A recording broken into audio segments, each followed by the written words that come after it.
கிறிஸ்துவுக்குள் அவர்கள் யாவருக்கும் எஸ்ட்ரா கிறிஸ்துக்குள்ளான அன்பான வார்த்தைகளை தெரிவித்துக் கொள்கிறேன். நாம் கடந்த சில வாரங்களாக இரு வீடுகள், அதாவது கட்டப்பட்டு சோதிக்கப்பட்ட இரு வீடுகள் அப்படிங்கிற காரியத்தை குறித்து நாம பார்த்து கொண்டிருக்கிறோம். இது தேவ ஏற்பாடுலையும் வந்திருக்கிறது. தேவ ஏற்பாடுல செப்டம்பர் அக்டோபர் 2001 வந்திருக்கிறது. பக்க எண் 967. கட்டப்பட்டு சோதிக்கப்பட்ட இரு வீடுகள் அப்படிங்கிற தலைப்புல அது வந்திருக்கிறது. அதற்கான வசனம் அப்படின்னு சொல்லி நாம பார்த்தோம்னா மத்திய 7ல 24 முதல் 27 வரைக்கும் உள்ள வசனங்கள் தான். ஆகையால் நான் சொல்லிய இந்த வார்த்தைகளை கேட்டு அவைகளின்படி செய்கிறவன் எவனோ அவனை கண்மலையின் மேல் தன் வீட்டை கட்டின புத்தியுள்ள மனுஷனுக்கு ஒப்பிடுவேன். பெரும் மழை சொரிந்து பெரும் வெள்ளம் வந்து காற்று அடித்து அந்த வீட்டின் மேல் மோதியும் அது விழவில்லை.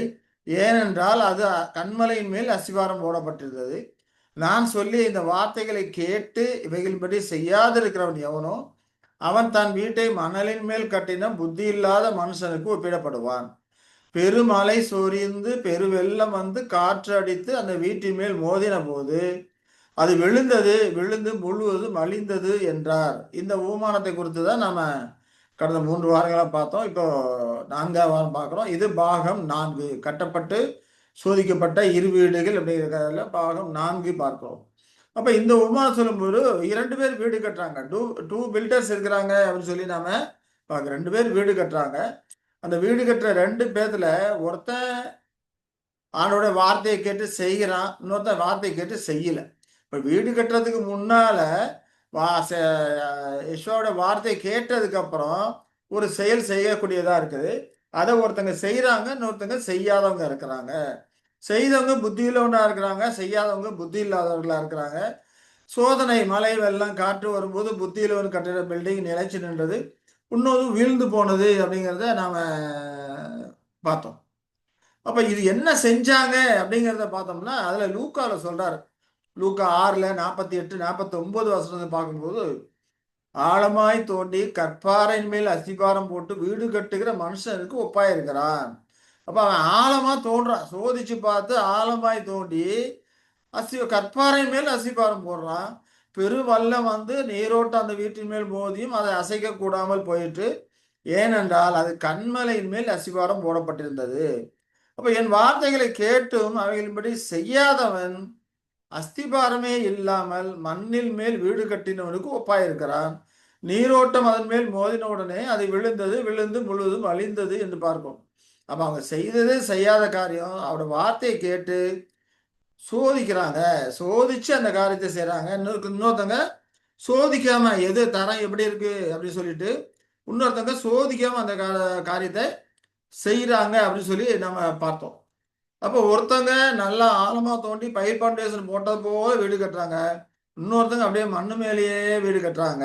இன்னொருத்தங்க இது கற்பாறை மேல பயிர் பவுண்டேஷன் போட்ட மாதிரி கட்டுறாங்க, புத்தி உள்ளவர்களா இருக்கிறாங்க. ஏன்னா சோதிச்சு பார்க்கறாங்க, ஆழமாய் தோண்டி கற்பாறையில போய் அஸ்திவாரம் போடுறாங்க.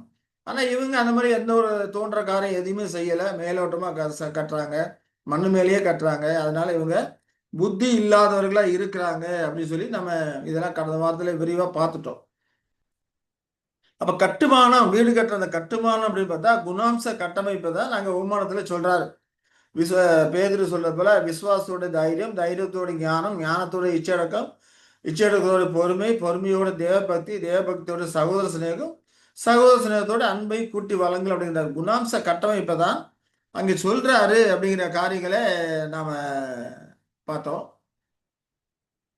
அந்த அஸ்திபாரம் அப்படிங்கிறப்போ இயேசு கிறிஸ்துவ தான் அஸ்திபாரமா இருக்கிறார். போடப்பட்டிருக்கிற அஸ்திபாரமாகிய இயேசு கிறிஸ்துவ இல்லாமல் வேற அஸ்திபாரத்தை போட ஒருவனாலும் கூடாது என்று வேதவசனங்களை 1 Corinthians 3:11 படிக்கிறோம்.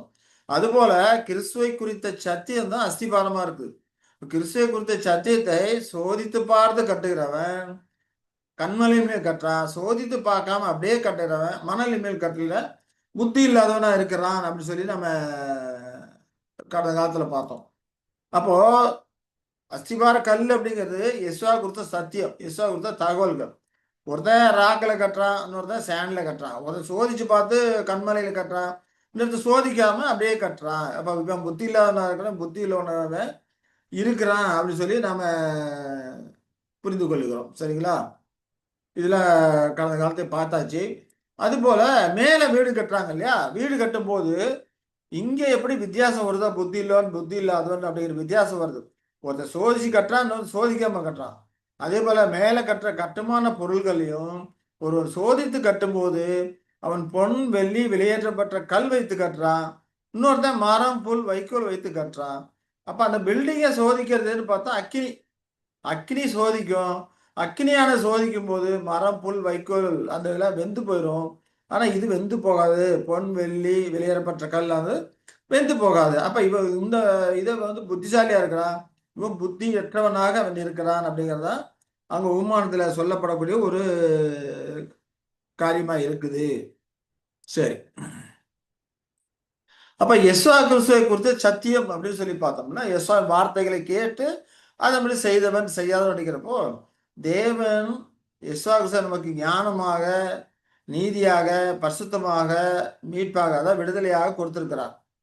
அப்போ யெசுவா நமக்கு ஞானமாக, நீதியாக, பரிசுத்தமாக விடுதலை அளிக்கும்படிக்கான அந்த சத்தியத்தை கொடுக்கும்போது, சத்தியத்தை சோதித்து பார்க்கிறவன் செய்தவனா இருக்கிறான். சோதிக்காதபடிக்கு அப்படியே கேரக்டர் அது மேல கற்றவன் செய்யாதவனா இருக்கிறான் அப்படிங்கிறத நம்ம புரிந்து கொள்ளுகிறோம். இதுதான் உண்மானவருடைய கருத்தா இருக்கிறது. ஏன் சோதித்து பார்க்கணும் அப்படின்னு சொல்லி பார்த்தோம்னா, ஏன்னா பவுல் அப்போஸ்தலன் சொல்றார் 1 கொரிந்தியர் 5ல 1 தெசலோனிக்கர் 5ல 21, 22 படிக்கும்போது, எல்லாவற்றையும் சோதித்து பார்த்து நலமானதை பிடித்துக் கொள்ளுங்கள். பொல்லாங்காய் தோன்றுகிற எல்லாவற்றையும் விட்டு விலகுங்கள் அப்படிங்கிறார். ஏன் சோதித்து பார்க்கணும்? ஏன் அப்படி சொல்றாரு பவுல் அப்போஸ்தலன் அப்படின்னு சொல்லி பார்த்தோம்னா, ஏன்னா எஸ்ஐயா குறித்த குறித்த சத்தியத்தை தேவன் கொடுக்கும்போது, இன்னொரு பக்கம் சாத்தான் தப்பறையே கொடுப்பான். அப்ப இதை சோதித்து பார்க்கறதுக்கு தேவன் நமக்கு மூளை கொடுத்திருக்கிறார், பிரெயினை கொடுத்திருக்கிறார். அதே போல பிரெயினுக்கு ரீசனபிள் பவர் கொடுத்திருக்கிறார். எது சரி, எது தப்பு, எது நீதி, எது அநியாயம், இதெல்லாம் சோதித்து பார்க்கறதுக்கான அந்த பவர், மூளைக்கான வல்லமையை கொடுத்திருக்கிறாரு. அதே போல விஞ்ஞான அறிவை கொடுத்திருக்கிறாரு. அந்த விஞ்ஞான அறிவை கொண்டு நிகழ்பெற்று நடந்திருக்கிற நிகழ்வுகள், உண்மை சம்பவங்கள், அதெல்லாம் நிரூபிக்கப்பட்ட விஞ்ஞான சத்தியத்துக்கோ, விஞ்ஞான அறிவுக்கு அது இசை விளக்கம் இருக்குதா அப்படிங்கிறத சோதித்து பார்க்கணும். அதே போல வேதாகமத்தை கொடுக்கிறார். வேதாந்தத்தை கொடுக்கிறாரு தேவன். அப்ப மூளையை கொடுக்கிறாரு, அறிவை கொடுக்கிறாரு, வேதாந்தத்தை கொடுக்கிறாரு. அதே போல இன்னொரு பக்கம் கர்த்தராகிய இயேசு கிறிஸ்து நமக்கு ஞானமாக, நீதியாக, பரிசுத்தமாக, மீட்பாக கொடுத்திருக்கிறாரு. அப்ப இயேசு கிறிஸ்து குறித்த சத்தியத்தை நமக்கு கொடுக்கும்போது, அந்த ஞானமாக, நீதியாக, மீட்பாக, விடுவிக்கிறவராக சத்தியத்தை கொடுக்கும்போது, நம்ம மூளை வச்சு அந்த ரீசனிங் பவரை வச்சு சோதித்து பார்க்கணும்.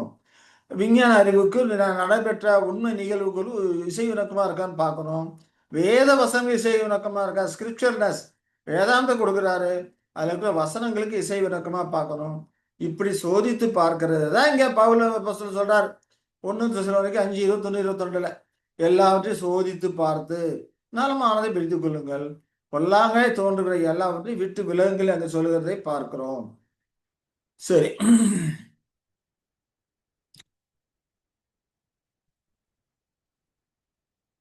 ஏன் சோதித்து பார்க்கணும் அப்படின்னு சொல்லி அங்க பவுல் அப்போஸ்தலன் சொல்றாரு அப்படின்னு பார்த்தோம்னா,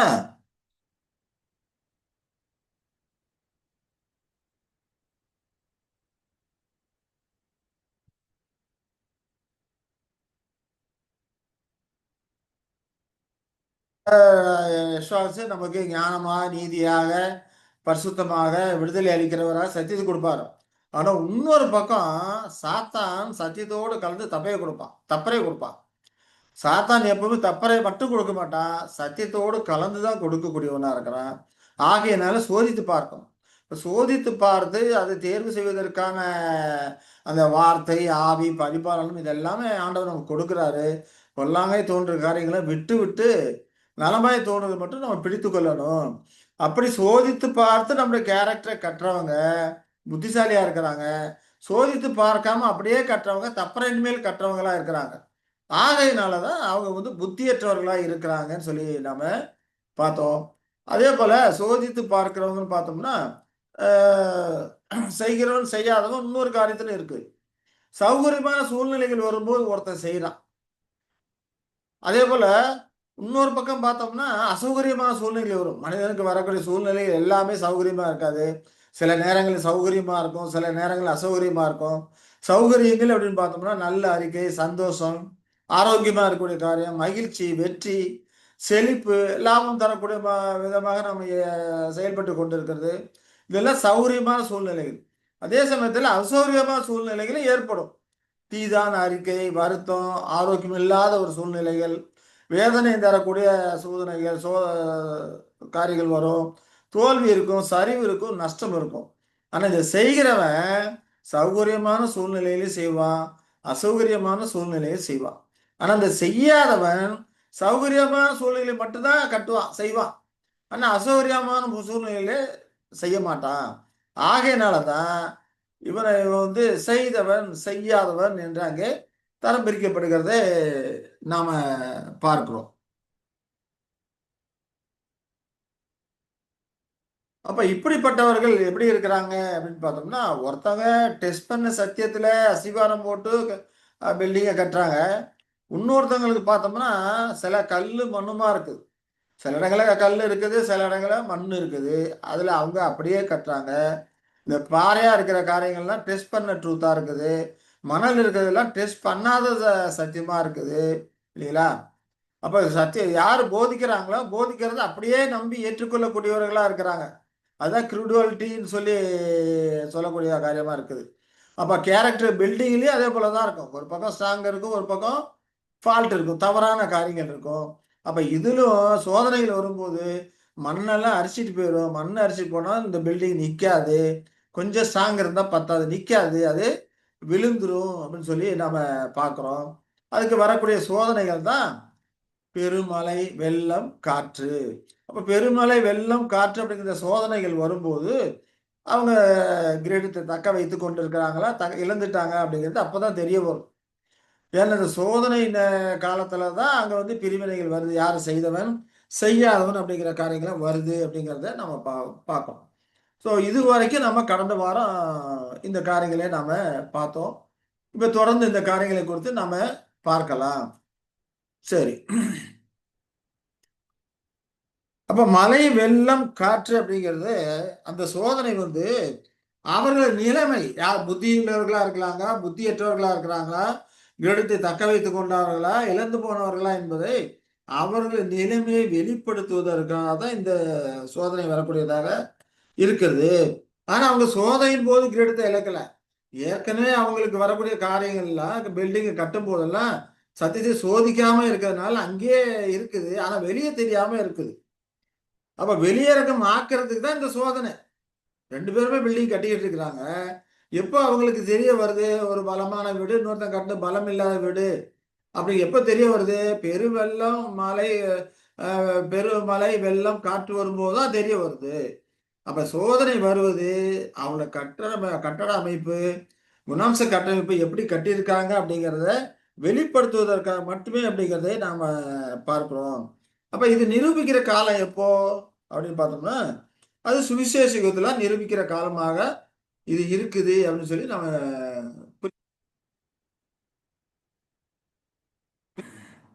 சரி, ஸ்லைட் ஷோ போட்டலாம்.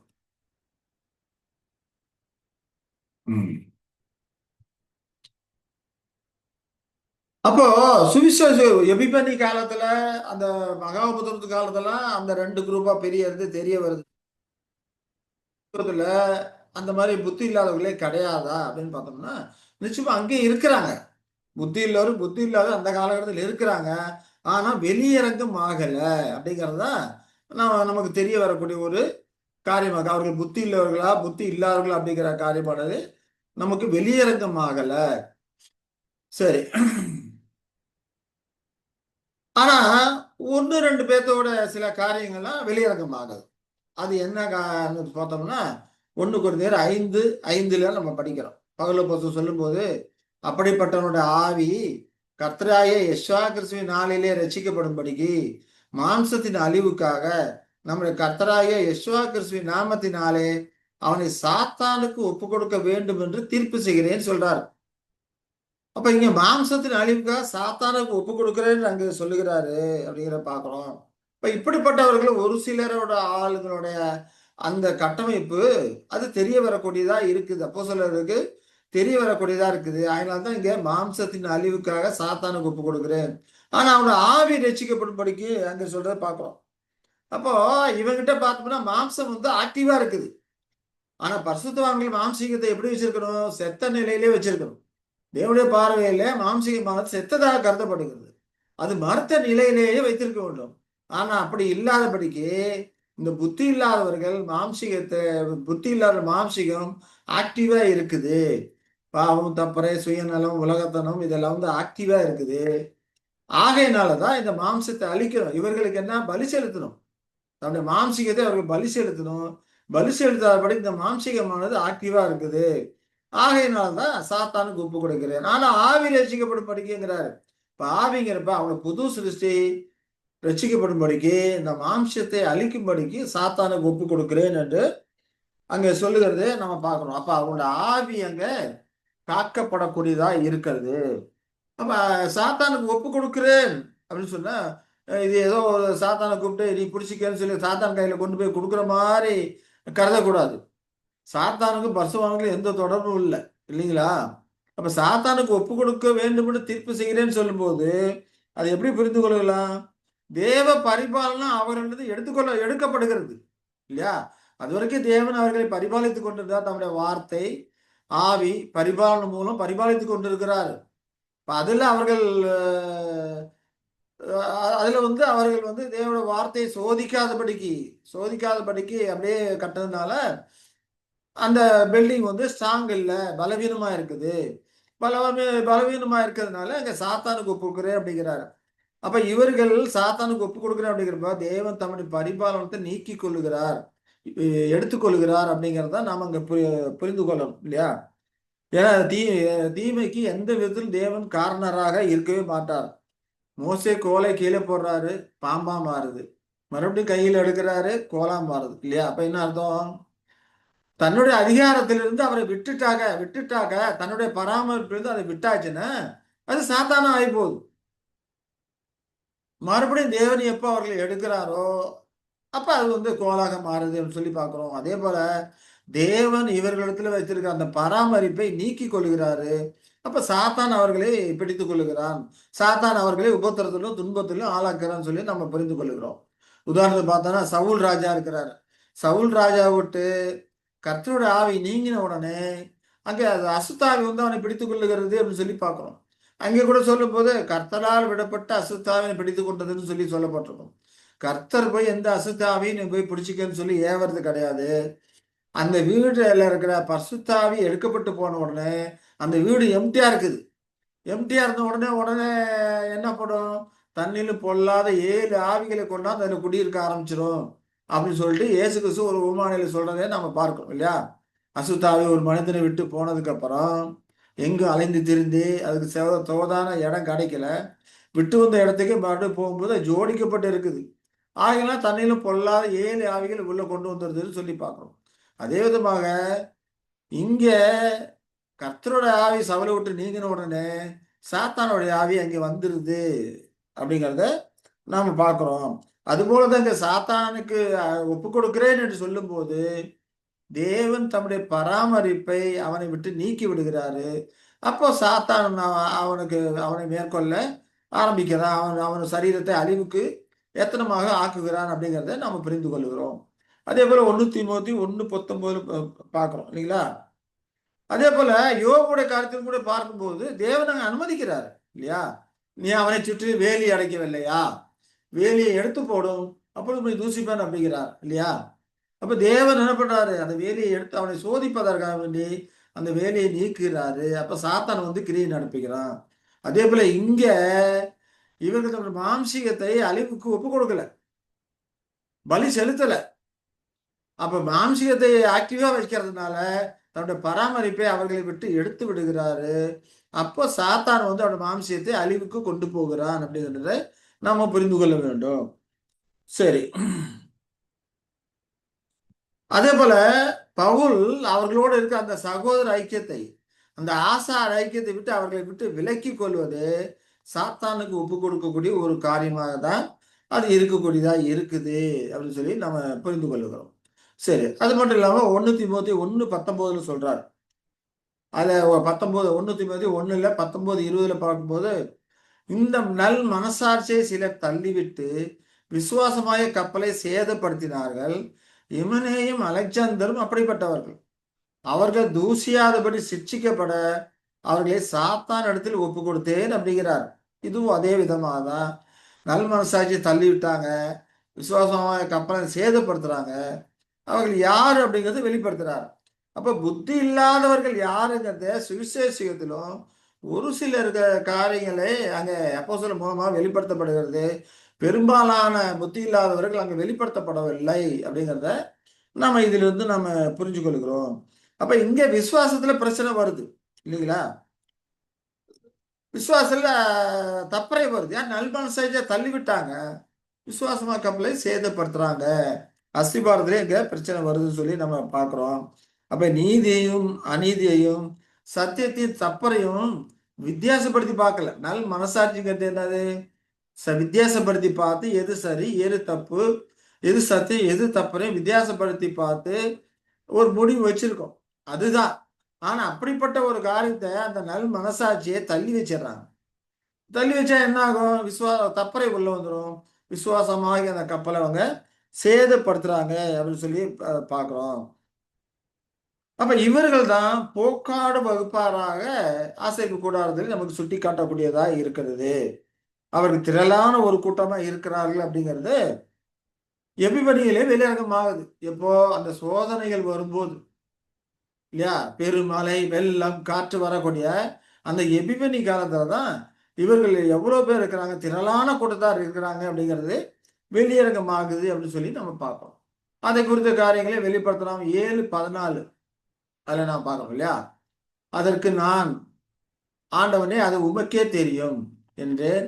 அப்பொழுது அவன் இவர்கள் மிகுந்த உபத்திரவத்திலிருந்து வந்தவர்கள், இவர்கள் தங்கள் அங்கிகளை ஆட்டுக்குட்டியானுடைய ரத்தத்திலே தோய்த்து வெளுத்தவர்கள் அப்படின்னு சொல்லிக்கிறத நாம பார்க்கிறோம். அப்ப இவர்கள் தான் அந்த புத்தி இல்லாதவர்களா இருந்தவர்களா இருக்கிறாங்க. மாம்சத்தின் அழிவுக்காக சாத்தானுக்கு ஒப்பு கொடுத்தவர்களாக இருக்கிறாங்க. அப்ப அவர்கள் தங்கள் அங்கிகளை ஆட்டுக்குடைய ரத்தத்திலே மறுபடியும் தோய்த்து வெளுத்துறாங்க. அப்ப கிறிஸ்துவோட அந்த வஸ்திரத்தை அவர்கள் இவர்களுடைய நீதியின் வஸ்திரத்தை இவர்கள் கரைப்படுத்தினவர்களா இருக்கிறாங்க. தன்னை வழி செலுத்தாபடி கரைப்படுத்தினவர்களா இருக்கிறாங்க. அந்த கரையை கிறிஸ்துவோட ரத்தத்தின் மூலம் ஆட்டுக்குட்டியோட ரத்தத்தின் மூலமாக தோய்த்து வெளுத்துறாங்க அப்படின்னு சொல்லி நம்ம பார்க்கிறோம். சரி,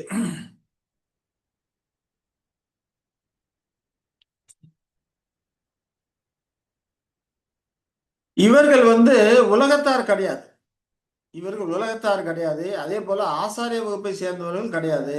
ஆனா இவர்கள் லேவியர்களாக இருக்கிறாங்க. இப்ப திரள் கூட்டத்தார் மகா உபத்திரவத்தின் காலத்துல தான் அவர்கள் திரள் கூட்டத்தாரா என்பது வெளிப்படுத்தப்படுகிறது. அப்ப வெளிப்படுத்தப்படுறதுக்கு என்ன அத்தாட்சி? நீங்க பாட்டு மகா உபத்திரவ காலத்துல வெளிப்படுத்தப்படுதுன்னு சொல்றீங்களே, அதற்கு என்ன அத்தாட்சி பார்த்தோம்னா, லேவியராகம் 16:20 படிக்கிறோம். பரிசுத்த ஸ்தலத்துக்கும் ஆசரிப்பு கூடாரத்துக்கும் பலிபீடத்துக்கும் பிராயச்சித்தம் செய்த பின்பு உயிரோடு இருக்கிற வெள்ளாட்டு கடாவை சேர பண்ணி, அப்ப ஆசாரியன் பலிபீடம் பரிசுத்த ஸ்தலம் பிராயச்சித்தம் செய்கிறான். எப்படி பிராயச்சித்தம் செய்யறான்? அந்த காலை கர்த்தரோட ஆட்டின் ரத்தத்துல தெளித்து பிராயச்சித்தம் செய்யறான் இல்லைங்களா? அப்படி சாரி, காளையோட ரத்தம் தெளித்து பிராயச்சித்தம் செய்யறான். அப்படி பிராயச்சித்தம் செய்ததுக்கு பின்பு உயிரோடு இருக்க வெள்ளாட்டு கடாவை சேர பண்ணி காளை முதல்ல காளையோட ரத்தத்தை தெளித்து பிராயச்சித்தம் பண்ணுகிறான். அப்புறம் வெள்ளாட்டு கடவுள் ரத்தத்தை செலுத்தி பிராயச்சித்தம் பண்ணுகிறான். இப்படிலாம் பிராயச்சித்தம் செய்ததற்கு பிறகு அந்த போக்காட்டை அவன் டீல் பண்றான் அப்படிங்கறத நான் பார்க்கிறோம். அப்போ தாமிர பலிபீடம், அந்த பலிபீடம் அப்படிங்கிறப்ப தாமிர பலிபீடமா இருக்கிறது. அது கிறிஸ்துவோட மனுஷீகத்தை குறிக்கக்கூடியதா இருக்கிறது. அப்ப அதன் மீது ரத்தம் தெளிக்கப்படுறது அப்படிங்கிறப்போ கிறிஸ்து வகுப்பார் அவருடைய சரீர அங்கத்தினர்களா இருக்கக்கூடிய அந்த கிறிஸ்து வகுப்பாருக்கு கிறிஸ்துவின் பலி புண்ணியம் சாட்டப்படக்கூடியதை அர்த்தப்படுத்துகிறதா இருக்கிறது. அப்ப 1,44,000 பேருக்கு அந்த பலி புண்ணியம் சாட்டப்படுகிறது. அப்ப இந்த காரியம் 1914 முடிவுக்கு வருது. ஏன்னா 1914 மகாபுத்திர காலத்துல தான் அவர்கள் முத்திரை போட்டு தீர்க்கிறாங்க அப்படின்னு சொல்லி நம்ம பார்க்கிறோம். வெளிப்படுத்தினா 7:3 படிக்கிறோம். நாம் நமது தேவனுடைய ஊழியக்காரரின் நெற்றிகளில் முத்திரை போட்டு தீருமளவும் பூமியையும் சமுத்திரத்தையும் மரங்களையும் சேதப்படுத்தாதீர்கள் என்று மகா சத்தமிட்டு கூப்பிட்டான். இப்ப முத்திரை போட்டு தீர்ற வரைக்கும் சேதப்படுத்தாதீங்கன்னு சொல்லி சொல்றான். யாருக்கு சொல்றான்? பூமி 1வது வசனத்தில் படிக்கிறோம். பூமி 4 திசைகளிலும் 4 தூதர்கள் நின்று பூமியின் மேலாவது சமுத்திரத்தின் மேலாவது ஒரு மரத்தின் மேலாவது காற்று அடியாதபடிக்கு பூமி 4 காற்றுகளை பிடித்திருக்க கண்டேன் அப்படிங்கிறார். அப்ப மகாபுத்திரத்தை வராதபடிக்கு அது கொஞ்சம் பிடித்திருக்க கண்டேன் அப்படிங்கிறாரு. இவர்களை குறித்து தான் தூதர் சொல்றாரு. நெற்றியில முற்றில போட்டு தீரும் வரைக்கும் இந்த பூமியின் மேலாவது சமுத்திரத்தின் மேலாவது மரத்தின் மேலாவது காற்று அடிக்காதீங்க, மகாபுத்திரத்தை கொண்டு வராதீங்க அப்படின்னு சொல்லி பிடித்திருக்க கண்டேன் என்று அங்கே சொல்லுகிறதை நாம் பார்க்கிறோம். அப்ப காற்று அடியாதபடிக்கு அப்படிங்கிறப்போ அந்த 4 தூதர்கள் இல்லையா, அந்த 4 தூதர்கள் எதை குறிக்கிறதுன்னு சொன்னா சமுதாயத்தில் உள்ள 4 பிரிவுகளுடைய தலைவர்களை குறிக்கக்கூடிய, சமுதாயத்துல 4 பிரிவுகள் இருக்குது. அந்த 4 பிரிவுகளுடைய தலைவர்களை குறிக்கக்கூடியதா இருக்குது. அப்ப காற்று வந்து விழுந்து போன தூதர்களை குறிக்கக்கூடியதா இருக்கு. ஏன்னா விழுந்து போன தூதர்கள் தான் சாத்தானோடு கூட இருந்து இந்த மகாபுத்திரத்துல ஏற்படுத்தக்கூடியவர்களா இருக்கிறாங்க. அவர்களுடைய ரெப்ரசன்டேட்டிவா தான் இந்த 4 பேர் இருக்கிறாங்க. யாரு? பூமியில இருக்கக்கூடிய 4 தூதர்கள் இல்லையா, அவங்க தானே காற்றை பிடித்து கொண்டு இருக்கிறாங்க. அந்த 4 தூதர்கள் இருக்கிறாங்க. அப்ப பூமியை சேதப்படுத்தாதபடிக்கு இந்த தலைவர்களுடைய சுயநலம் அந்த விழுந்து போன தூதர்களை பிடித்து கொண்டு இருக்குது அப்படிங்கிறது தான் இங்க அர்த்தமாகுது. அது வரைக்கும் தேங்கிக்கிட்டே இருக்கு, தடை பண்ணி கொண்டே இருக்கு. இப்ப எது வரைக்கும் சொல்றாரு? முத்திரை போட்டு தீர்ற வரைக்கும். அந்த 1,44,000 பேர் அந்த புத்தி உள்ளவர்களா இருக்கிறாங்க இல்லையா, அவர்கள் எதில முத்திரை போட்டு தீர்ற வரைக்கும் அதை சேதப்படுத்தாதிருங்கள் என்று அங்கே பிடித்திருக்கிறதை நம்ம காக்கிறோம். அப்ப முத்திரை போட்டு தீர்ந்த பிறகு உபத்திரம் வரும். அப்ப அந்த உபத்திர காலம் தான் சோதனை காலமா இருக்கிறது. பெரு வெள்ளம், காற்று, பெருமழை, வெள்ளம், காற்று அதன் மூலமாக வரக்கூடியதா இருக்குன்னு சொல்லி நாம பார்க்கிறோம். அப்போ மணவாட்டி சபை தெரிந்து கொண்ட பிறகுதான், அப்ப இங்க பார்த்தோம்னா லேவியாத்துல மணவாட்டி சபை தெரிந்து கொண்ட பிறகுதான் இந்த போக்காடுக்கு போக்காட்டை வந்து வழிநடத்துகிறார் ஆசாரியன் இல்லையா. அப்ப ஆசாரியன் போக்காட்டை வழிநடத்தும் போது இஸ்ரவேலுடைய பாவங்களை எல்லாம் அதன் தலைமையில சுமர்த்தி அதை கொண்டு போயிட்டு அதற்கான ஆள்வசமாய் ஒப்படைக்கிறான்னு சொல்லி பார்க்கிறோம். அப்ப வாசல் வரை கொண்டு போய் தான் அந்த ஆளிடம் அவன் ஒப்படைக்கக்கூடியவனாக அங்க இருக்கிறான். அப்ப இது வரைக்கும் சுவிசேஷ யுகத்துல இந்த போக்காடு எங்க இருந்ததுன்னு பார்த்தோம்னா அது அங்கதான் இருந்தது, பின்னணியில இருக்குது. ஆனா அதன் மேல் எந்த ஒரு போக்கஸும் கிடையாது. ஏன்னா இருவரும் சேர்ந்தே ஓடிக்கொண்டிருக்கிறாங்க. இந்த புத்தி உள்ளவர்கள் புத்தி இல்லாதவர்கள் இருவரும் சேர்ந்தே தான் போய் கொண்டிருக்கிறாங்க. அந்த காலகட்டத்திலே 1-2 பேரை ஒரு சிலர் அவருடைய காரியங்கள் புத்தி இல்லாதவர்கள் பவுல் வெளிப்படுத்துறாரு அப்படிங்கிறத பார்க்கிறோம். மற்றபடி திரளான ஆட்களுடைய காரியங்கள்லாம் வெளிப்படாதபடிக்கு தான் இருந்தது. எல்லாருமே பரிசுவான்கள் அப்படிங்கிற நிலையில் தான் இருந்தாங்க. ஆனா தேவனுக்கு தெரியும், தேவன் ஒவ்வொருடைய இருதயத்தையும் ஆராய்ந்து அறியக்கூடியவரா இருக்கிறார். அவருக்கு தெரியும் யார் யார் கிரீடத்தை தக்க வைத்துக் கொண்டாங்க, யார் யார் கிரீடத்தை தக்க வைத்துக் கொள்ளவில்லை அப்படிங்கிறது அவருக்கு தெரியும். ஆனா எபிபனி தெரியும் இல்லையா. அப்போ சுவிசேஷ யுகத்துல இந்த போக்காடு புத்தி இல்லாதவர்கள் மேல எந்த ஒரு போக்கஸும் இல்லை அப்படின்னு சொல்லி பார்க்கிறோம். நாம பிரதிஷ்டை பண்ணாவே, பிரதிஷ்டை செஞ்சாவே நம் பிரதிஷ்டை நிறைவேற்றுறது போலதான் தேவன் நம்மை பாவிக்கிறார், நிறைய ஆசீர்வாதங்களை கொடுக்கிறார். அது போலதான் நம்மை வழிநடத்தக்கூடியவராக இருக்கிறார். ஆனா நாம தான் ஏனோ தானோன்னு இருக்கோம். ஒரு தேவனுக்கு பிரதிஷ்டை பண்ணதுக்கு அப்புறம் அவனுக்கு வரக்கூடிய ஆசீர்வாதங்கள் அபரிதமாக இருக்கும். அதை மேற்கொண்டு முன்னேற்றிக் கொண்டே பிரதிஷ்டை வாழ்க்கை ஓடும் போது இன்னும் அதிகமான சத்திய வெளிச்சம் கிடைக்கக்கூடியதாக இருக்கு. தேவனுடைய வார்த்தை, ஆவி, பரிபாலனம் இன்னும் அதிகமாக கிடைக்கக்கூடியதாக இருக்கு. அப்போ பிரேச பண்ண நாம தான் ஏனோ தானோன்னு இருக்கோம். தேவன் அதிகமாக நம்மை ஆஸ்வதிக்க சித்தம் கொண்டிருக்கிறாரு, நாம தான் ஏனோ தானோன்னு இருக்கிறோம். இப்போ உதாரணத்துக்கு நம்ம பிரதிஷ்டை செய்த பிறகு வந்துட்டு நம்ம அதுக்கு முன்னாடி இருந்த ஞானத்தை விட அதிகமாவே ஞானம் நமக்கு கொடுப்பாரா தேவன்? ஆமா ஆமா, அதுக்கப்புறம் தான் பரிசுத்த ஆவியே கிடைக்குது நமக்கு. தேவனுடைய ஆழமான அதான். வார்த்தைகள்லாம் அப்பதான் புரிய ஆரம்பிக்கும். பிரதிஷ்டை பண்ணதுக்கு அப்புறம் தான் புரிய ஆரம்பிக்கும்.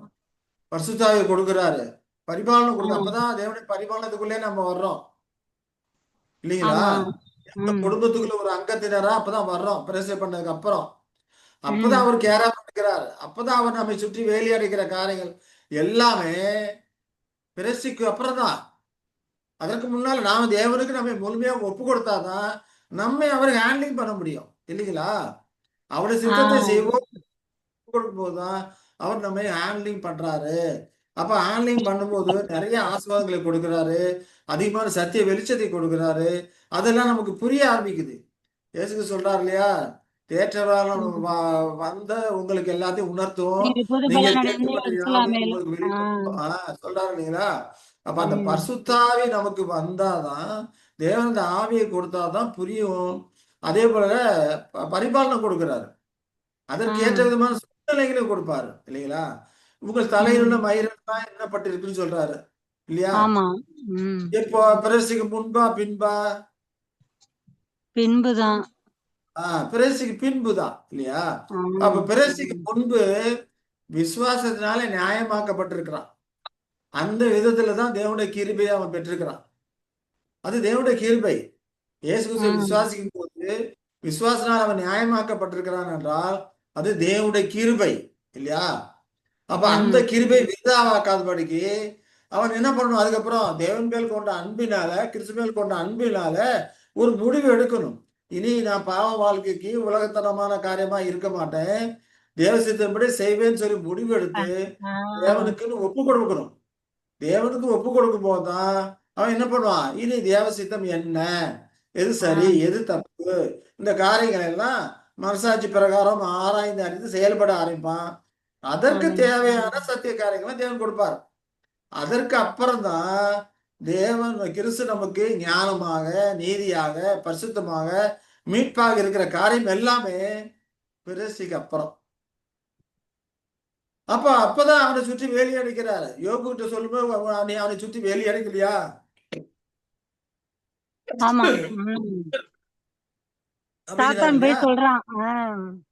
ஆமா. அப்ப அந்த காரியங்களும் தேவனுடைய பராமரிப்பை தான் சொல்றாரு.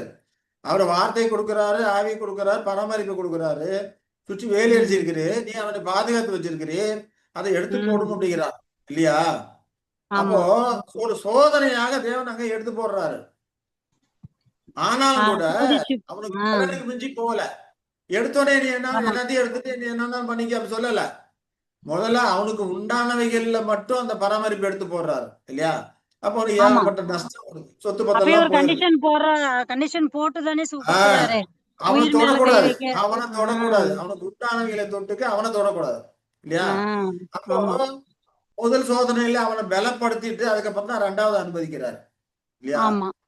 இறுதியாக அவனுக்கு எல்லாமே அதுல இருந்து என்ன தெரியுதுன்னா, யோபு மட்டும் தானே பிரதிஷ்டை பண்ண ஆளு. அதனாலதான் அந்த பிரதிஷ்டையை காத்து கொள்றதுக்காக தான் தேவன் வந்துட்டு அவன் மேல கை வைக்க அதிகாரம் கொடுக்கல. யோபு மட்டும் கிடையாது, மூப்பராய பாத்திரம் ஒரு எல்லாருமே தான், மூப்பராய பாத்திரம் எல்லாருமே தான். ஆமா, எல்லாமே பிரதிஷ்டை பண்ணவங்க தான் இல்லைங்களா? அது எங்க படிக்கிறீங்க, எப்படி சொல்றீங்க? அத ஞாபகம் இருக்கா வசனம்? அது நம்ம இல்லாமல் அவர்கள் பூரணராகாது. 1 கொரிந்தியர் 10ஆம் அதிகாரத்துல அப்போஸ்தலனாகிய பவுல் சொல்றாரு, அவர்கள் எல்லாரும் மோசேக்குள்ளாக மேகத்தினாலும் சமுத்திரத்தினாலும் ஞானஸ்நானம் பண்ணப்பட்டார்கள். மோசேக்குள்ளாக சொல்றாரா இல்லையா? 1 கொரிந்தியர் 10ஆம் அதிகாரத்துல சொல்றாரு. அப்போ பிரேசிச்சு பண்ணதுக்கு அப்புறம் தேவன் அவர்களிடத்துல ஒரு பராமரிப்பு வச்சுக்கிறாரு. ஆவியை வார்த்தை கொடுக்கிறாரு, ஆவியை வச்சுக்கிறாரு, பராமரிப்பை கொடுக்கிறாரு அப்படிங்கிறத நம்ம பாக்குறோம். ஆனா நாம தான் ஏனோ தானோன்னு இருக்கிறோம் இல்லையா? இயேசு கிறிஸ்து ஒரு உபமானம் உபமானத்துல சொல்லும் போது, ஒரு தகப்பன் தன் பிள்ளைகிட்ட ஒருத்தன் போய் திராட்சை தோட்டத்துல வேலை செய்யுன்னு சொல்றான், ஒருத்தன் போறேன்னு சொல்றான் ஆனா போகல, இன்னொருத்தன் போக மாட்டேன்னு சொல்றான் ஆனா போறான் இல்லையா? நாமளும் அப்படிதான் இருக்கோம். அநேக பிரேசை பண்ணியிருக்கிறோம். பிரேசை பண்ணியிருக்கிற அநேக பிரேசை ஓட்டத்தை ஓடுறது இல்லை. பிதாவின் சித்தப்படி செய்யறேன்னு பிரேசை பண்ணியிருக்கிறோம். ஆனா பிரேசை பண்ண மாதிரி நம்ம என்ன பண்றது இல்லை, ஓடுறது கிடையாது. ஆனா ஒரு சிலர் பிரேசை பண்ணாம இருக்கிறாங்க. ஆனா அவர்கள் தேவன் சித்த என்னும் சொல்லிட்டு அதுல ஓடக்கூடியவர்களா இருக்கிறாங்க. அநேக அதை விட்டு பின்வாங்கி போனவர்களாகவும் இருக்கிறாங்க. தேவனுடைய கிருபையை விருதாவாக்கக்கூடியவர்களாகவும் இருக்கிறாங்க அப்படின்னு சொல்லி நம்ம பார்க்கிறோம். சரிங்களா? அப்போ பிரேசை செய்த உடனே தேவன் ஜீவ புஸ்தகத்துல பேர் எழுதிடுறாரு இல்லையா? அப்ப தேவன் நம்மளை ஆசிர்வதிக்கிறதுக்கு அவ்வளவு ஆர்வமா இருக்கிறாரு, வாஞ்சியா இருக்கிறாரு. ஆனா நாம தான் அதுக்கு ஒத்துழைப்பு கொடுக்கறது கிடையாது. ஏன் பிரேசை பண்ணோன்னே ஜீவ புஸ்தகத்துல பேர் எழுதிடுறாரு இல்லையா? ஏன் ஓட்டத்துல ஓடி பிடிச்சி வெற்றி சிறந்தாதான் உன்னை ஜீவ புஸ்தகத்துல பேர் எழுதுவேன் அப்படின்னு சொல்லியிருக்கலாம்ல. இப்ப தேவன் மனுமக்களை ஆசிர்வதிப்பதில் அவ்வளவு ஆர்வம் வாஞ்சியாகவும் அவர் இருக்கிறாரு அப்படிங்கிறத நாம புரிந்து கொள்கிறோம். அப்ப நம்ம விழுந்து போன நிலை நிமித்தம் நமக்கு நன்மையை கொடுக்கறது கூட தேவன் அளந்துதான் கொடுக்கக்கூடியவரா இருக்கிறார். அதுவே அவருக்கு கஷ்டமா இருக்கும் இல்லையா? அதிகமா ஆசிர்வதிக்க விரும்புகிறாரு. கெட்ட குமாரன் நல்ல குமாரன், கெட்ட குமாரன் உதாரணத்துல பாக்குறோம். சொத்தை பத்தான் பிரிச்சு கொடுன்னு கேட்கறான். முடியாதுன்னா சொன்னாரு, கொடுத்துட்டாரு இல்லையா? அவனுக்கு சேர வேண்டிய எல்லாத்தையும் பிரிச்சு கொடுத்துட்டாரு. அவன் போய் எல்லாத்தையும் வீணாக்கிட்டு யோசிச்சு பார்க்கறான். அங்க யோசிச்சு என்ன பார்க்கறான்? யோசிச்சு பார்க்கும்போது என்ன பார்க்கறான்? சாப்பாட்டுக்கே வழி இல்லை. பன்றிகள் திங்கிற தவிட்டினால தன்னுடைய வாயை வயிற்றை நிரப்புறதுக்கு ஆசையா இருந்தான். அது கூட அவனுக்கு கிடைக்கல அப்படிங்கிறது தான் அங்க அவனுடைய சூழ்நிலை. அப்ப சாப்பாட்டுக்கு வழி இல்லை அப்படிங்கிற இது வரும்போதுதான் தன் தகப்பனை குறித்து யோசிக்கிறான். தகப்பனத்துல வேலைக்காரர்களுக்கு நல்ல சாப்பாடு கிடைக்குது, நான் அப்படி கஷ்டப்படுறேனே, சரி அப்ப நான் திரும்பி என் தகப்பன்ட்ட போவேன். போயிட்டு முக்கு விரோதமாக பரத்துக்கு விரோதமாக நான் பாவம் செஞ்சுட்டேன், உன்னுடைய வேலைக்காரர்கள் ஒருவனாக என்னை ஏற்றுக்கொள்ளும் என்று நான் சொல்லுன்னு சொல்லி திரும்பி வர்றான் இல்லையா? இப்ப அவன் பாவத்துக்காக வருத்தப்பட்டவன் தான். பாவத்துக்கு வருத்தப்பட்டு வரல, சோத்துக்கு வழி இல்லை இல்லையா? சாப்பாட்டுக்கு வழி இல்லை. ஏன் தகப்பன் வீட்டுல நிறைய சாப்பாடு இருக்கு, அங்க இருக்கிற வேலைக்காரங்க நல்லா இருக்கிறாங்க, வேலைக்காரர் போல வரலாம்னு சொல்லித்தான் அவன் வர்றான். ஆனா அவன் தகப்பன் என்ன பண்றான்? தூரத்துல வரும்போது ஓடி போய் வாரி அணைத்து அவனை முத்தம் செய்து அவன் ட்ரெஸ் எல்லாம் மாத்தி செப்பல்லாம் மாத்தி அவனுக்கு நகை நட்டெல்லாம் போட்டு இல்லையா அவ்வளவு ஆசீர்வாதங்கள் கொடுக்கிறாரு. அவன் எதுக்கு? திரும்பி வர்றேன் வந்ததுக்கு, பிரேசை பண்ணதுக்கே அவ்வளவு ஆசீர்வாதங்கள் இல்லையா? அவன் என்ன பண்ணும்? பிரேசை அதோட நின்ற கூடாது, அவன் வீட்டுக்குள்ள போகணும் இல்லையா? வீட்டுக்குள்ள போயிட்டு அவன் என்ன சொல்லி வந்தானோ, இப்ப உம்முடைய சித்தப்படி செய்வேன்னு சொன்னான் இல்லையா? வேலைக்காரர்கள் ஒருவனாக என்னை ஏற்றுக்கொள்ளும். வேலைக்காரன் என்ன பண்ணுவான்? பிதாவின் சித்தம் எதுவோ அதையே செய்வான் இல்லையா? என் எஜமான் என்ன சொல்றாரோ அதை செய்வான். அதான் வேலைக்காரனோட வேலை. அதை சொல்லிட்டு தான் அவன் வந்தான். அவன் வீட்டுக்குள்ள போகணும். போயிட்டு அதுவிதமாக தன்னுடைய பிரேஸ்ட் அவன் என்ன பண்ணும்? நிறைவேற்றணும் இல்லையா? அப்ப பிதா ரொம்ப ஆர்வமா இருக்கிறார், மக்களை ஆசிர்வதிக்கிறது ஆர்வமா இருக்கிறாரு. அப்ப பிரேஸ்டை பண்ண உடனே அவர்களுக்கு எல்லாத்தையும் கொடுக்கணும் வாஞ்சியா இருக்கிறாரு. ஜீவ புஸ்தகத்துல பேர் எழுதிடுறாரு இல்லைங்களா? அப்ப தன்னுடைய வார்த்தையை கொடுக்கிறாரு, ஆவி கொடுக்கிறார், பரிபாலனை கொடுக்கிறாரு. அந்த கெட்ட குமாரனுக்கு பெரிய விருந்து வைக்கிறாரு. நல்ல கொளுத்த கன்றை அடியுங்கள் அப்படிங்கிறாரு. அப்ப பிரேஸ்டைக்கு அப்புறம் தான் அவர்களுக்கு நிறைய சத்திய காரியங்கள் விளங்கக்கூடியதா இருக்குது, புரியக்கூடியதா இருக்குது அப்படிங்கிறது நம்ம பார்க்கிறோம். சரி, அப்போ அந்த கிரேட் கம்பெனி வகுப்பார், புத்தியற்ற வகுப்பாரா இருக்கிறாங்க இல்லையா, அவர்களை ஒரு கூட்டமாக அங்கீகரிக்கக்கூடிய காலம் எதுன்னு பார்த்தோம்னா அது உபத்திரவ காலம் தான். அந்த மகா உபத்திரவ காலத்துல தான் அவர்கள் ஒரு கூட்டமா இருக்கிறாங்க, அவர் ஒரு வகுப்பாரா இருக்கிறாங்க அப்படிங்கிற காரியம் எல்லாம் தெரிய வரக்கூடியதா இருக்குது சொல்லி பார்க்கிறோம். அது எப்போ எப்போ அது தெரியும்? சோதனையின் காலத்துல, மழை வெள்ளம் காற்று இந்த சோதனைகள்ல தான், அந்த எபிபனியில தான் இந்த காரியங்கள் எல்லாம் தெரிய வரக்கூடியதா இருக்குது. அப்ப கிரீடத்தை இழப்பதற்கான சோதனை பார்த்தோம்னா சுயத்தில இல்லையா, துவிசேஷ யுகத்திலும் பரோசியா யுகத்திலுமே நடந்ததா இருக்கிறது. அப்ப இழந்தவர்கள் என்று நிரூபணம் பண்றதுதான் எபிபனியில. ஏன்னா சுவிசேஷ யுகத்திலும் அவங்க ஓடிக்கொண்டுதான் இருந்தாங்க, பரிசேய காலத்தில் ஓடிக்கொண்டுதான் இருந்தாங்க. அவர்கள் ஒரு வகுப்பாராக வெளியானது எபிபனி காலத்துல, இந்த மகாபுத்தத்து காலத்துல ஒரு வகுப்பாராக வெளியானது அப்படின்னு சொல்லி பார்க்கிறோம். இழந்தவர்கள் என்ற நிரூபணமானது, கிரீடத்தை இழந்துட்டாங்க, அடுத்த கேட்டகரியில வந்துட்டாங்க அப்படிங்கிறதுல அப்பதான் தெரிய வரக்கூடியதா இருக்கு. இதற்கு அடையாளமா பார்த்தோம்னா எலியா எலிசா இது இதே போல அவர்களுக்கு அடையாளமா இருக்கு. எலியா கொடுத்த பாடங்களை நம்ம ஏற்கனவே படிச்சிருக்கோம் இல்லைங்களா? எலியா யாருக்கு அடையாளமா இருக்கிறான்? மாம்சிகத்தில் ஓடிய கிறிஸ்து வகுப்பாருக்கு அடையாளமா இருக்கிறான். மாம்சிகத்தில் இருக்கிற கிறிஸ்து வகுப்பாருக்கு அடையாளமா இருக்கிறான். எலியா கூடவே எலிசா இருந்து கொண்டு இருக்கிறாரு இல்லைங்களா? அப்ப எலியா எப்போ சுழல் காட்டுல அந்த அக்கிரத்தை சுழல் காட்டுல எடுத்துக்கொள்ளப்படுகிறாரோ அப்பதான் அங்க தெரிய வருது, பிரிவினை வருது. அப்ப ரெண்டு வகுப்பாரா இருக்கிறாங்க அப்படிங்கிறது தெரிய வருது அப்படிங்கிறத நாம பார்க்கிறோம். அதே போல ரெண்டு வகுப்பாரா இருக்கிறாங்க அப்படிங்கிற காரியமானது அவர்கள் எடுத்துக்கொள்ளப்படுகிற அந்த எபிபனி காலத்துல தான் முத்திரை போடக்கூடிய அந்த எபிபனி காலத்துல தான் உபத்திரவ காலத்துல தெரிய வரக்கூடியதா இருக்கிறது. எலியா வகுப்பார் அங்க சுழல் காற்றில் எடுத்துக்கொள்ளப்பட்டார்கள். அதே போல இங்கும் அந்த காற்று இல்லையா, காற்று வீசும் இல்லையா, அதை பிடிச்சிருக்கிறாங்க. முத்திரை போட்டு தீர்ந்ததுக்கு அப்புறம் எலியா வகுப்பார் எடுத்துக்கொள்ளப்படுறதுக்கு அப்புறம் இங்கே இவர்கள் ஒரு வகுப்பாராக இருக்கிறாங்க, கிரீடத்தை இழந்துட்டாங்க, புத்தி இல்லாதவர்களா இருக்கிறாங்க அப்படிங்கிற காரியம்லாம் அங்க தெரிய வரக்கூடியதா இருக்குது அப்படின்னு சொல்லி நாம இந்த காரியங்கள் இருந்து நமக்கு வெளிப்படக்கூடியதாக இருக்குது.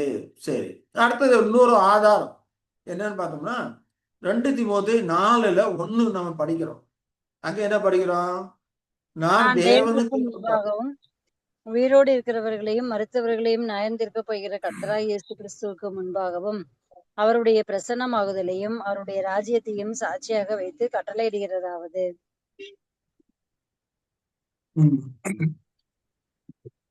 உயிரோடு இருக்கிறவர்கள் மரித்தவர்கள் இல்லையா, உயிரோடு இருக்கிறவர்களையும் மரித்தவர்களையும் நியாயந்திருக்க போகிற இயேசு முன்பாக சொல்லப்படுது. அப்போ உயிரோடு இருக்கிறவர்கள் மரித்தவர்கள் சொல்லும்போது எப்ப நியாயந்திருக்கிறாரு?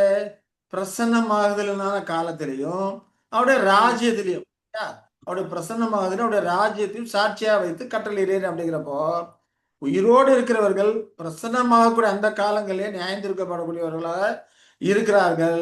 மரித்தவர்கள் அவருடைய ராஜ்யத்திலே நியாயந்திருக்கப்படக்கூடியவர்களாக இருக்கிறார்கள் அப்படின்னு சொல்லி பார்க்கணும். இப்போ உயிரோடு இருக்கிறவர்கள் யாரு தெரியுமா? ஏற்கனவே படிச்சிருக்கிறோம், ஞாபகம் இருக்கா? தேவனுக்கு முன்பாகவும் உயிரோடு இருக்கிறவர்களையும் உயிரோடு இருக்கிற மருத்துவர்களை நியாயந்திருக்க போகிறேன் அப்படிங்கிறாரு இல்லையா? கர்த்தராகிய இயேசு. உயிரோடு ஆமா, உயிரோடு இருக்கிறவர்கள்னா நம்மதான். நம்மளா? நாமெல்லாம் செத்தவங்க, மரண சாபம் நம்ம மேல இருக்கு இல்லையா? ஆமா ஆமா அப்ப பரிசுத்தவான்களா? பரிசுத்தவான்கள். பரிசுத்தவான்கள் இல்ல, புது சிருஷ்டிகள், திரள் கூட்ட வகுப்பாரும் இல்லையா? இப்ப நம்ம திரள் தான் கூட்ட மரித்தவர்கள். வகுப்பார், திரள் கூட்ட வகுப்பார் இருக்கிறாங்க இல்லையா? அவங்க உயிரோடு இருக்கிறவர்கள்.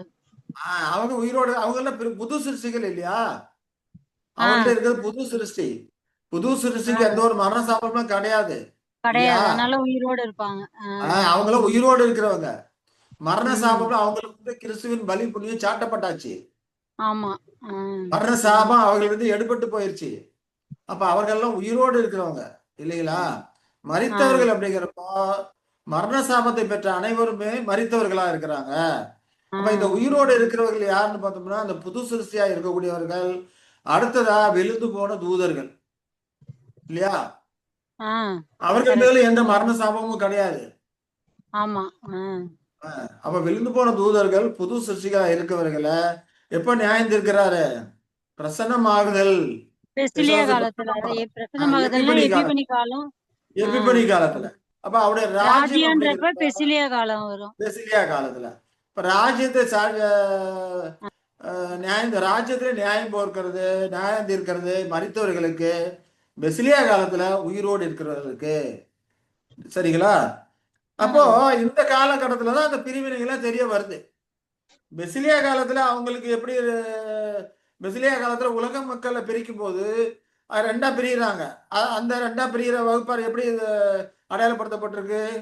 செம்மறியாடு வெள்ளாடு. Very good. செம்மறியாடு வெள்ளையாடு அப்படி பிரிக்கிறாங்க இல்லையா? இப்போ உயிரோடு இருக்கிற புது சிருஷ்டிகளா இருக்கிறாங்க, மரித்தவர்கள் உலகத்தாரா இருக்கிறாங்க. உயிரோடு இருக்கிறவர்கள் புது சிருஷ்டி எப்ப நியாயந்திருக்கப்படுறாங்க? எபிபனி காலத்துல இல்லையா? இப்ப எபிபனி காலத்துல சிறுமந்தை திரள் கூட்டம்னு 2 வகுப்பா அவர் பிரிக்கப்படுறாங்க. அந்த காலகட்டத்துல தெரிய வருது. ஏன்னா பெருமழை, பெரும் வெள்ளம், காற்று வரும்போது தான் அவங்க கட்டின வீடு நிலைச்சிருக்கா, இடிஞ்சு போச்சா அப்படிங்கிறலாம் தெரிய வருது. அவங்க புத்தி புத்தி உள்ளவர்களா, புத்தி இல்லாதவர்களா அப்படிங்கிறது எபிபனி காலத்துல தெரிய வருது. திரள் கூட்டம் ஒரு கூட்டமா இருக்கிறாங்க அப்படிங்கிற காரியம்லாம் இது தெரிய வரக்கூடியதா இருக்கு. இப்ப மரித்தவர்கள் அப்படிங்கிறப்போ அது மனுக்குலத்தாரா இருக்கிறாங்க. அவங்களுக்கான நியாய தீர்ப்பு பெசிலியாவில் இருக்குது. அப்ப இவர்களை பெசிலியா காலத்துல இறுதியில செம்மறியாடு வெள்ளாடு பிரிக்கிறாங்க. ஆனா ஆரம்பத்துல இருந்தே அவர்கள் ஓடும்போது அவருடைய இயல்புகளை எல்லாம் வச்சு தேவன் அறிவார். எது செம்மறியாடு, எது வெள்ளாடு அப்படிங்கிறது தேவனுக்கு தெரியும் இல்லீங்களா? ஆனா அது எப்ப வெளிப்படுத்தப்படுகிறது?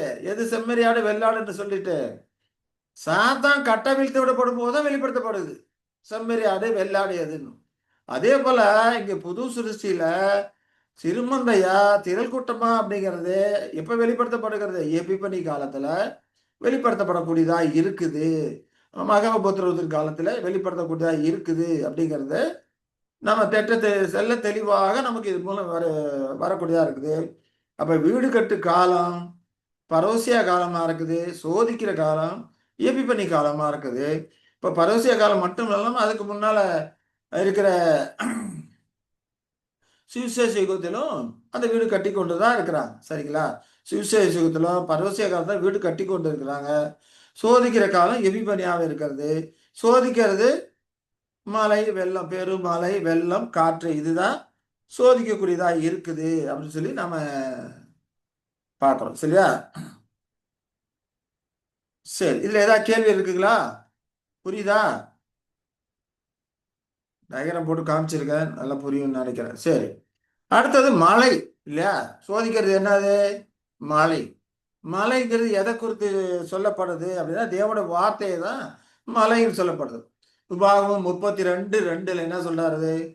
மழையானது இளம் பயிரின் மேல் பொழிவது போல என் உபதேசம் பொழியும், பனித்துளிகள் புல்லின் மேல் இறங்குவது போல என் வசனம் இறங்கும்.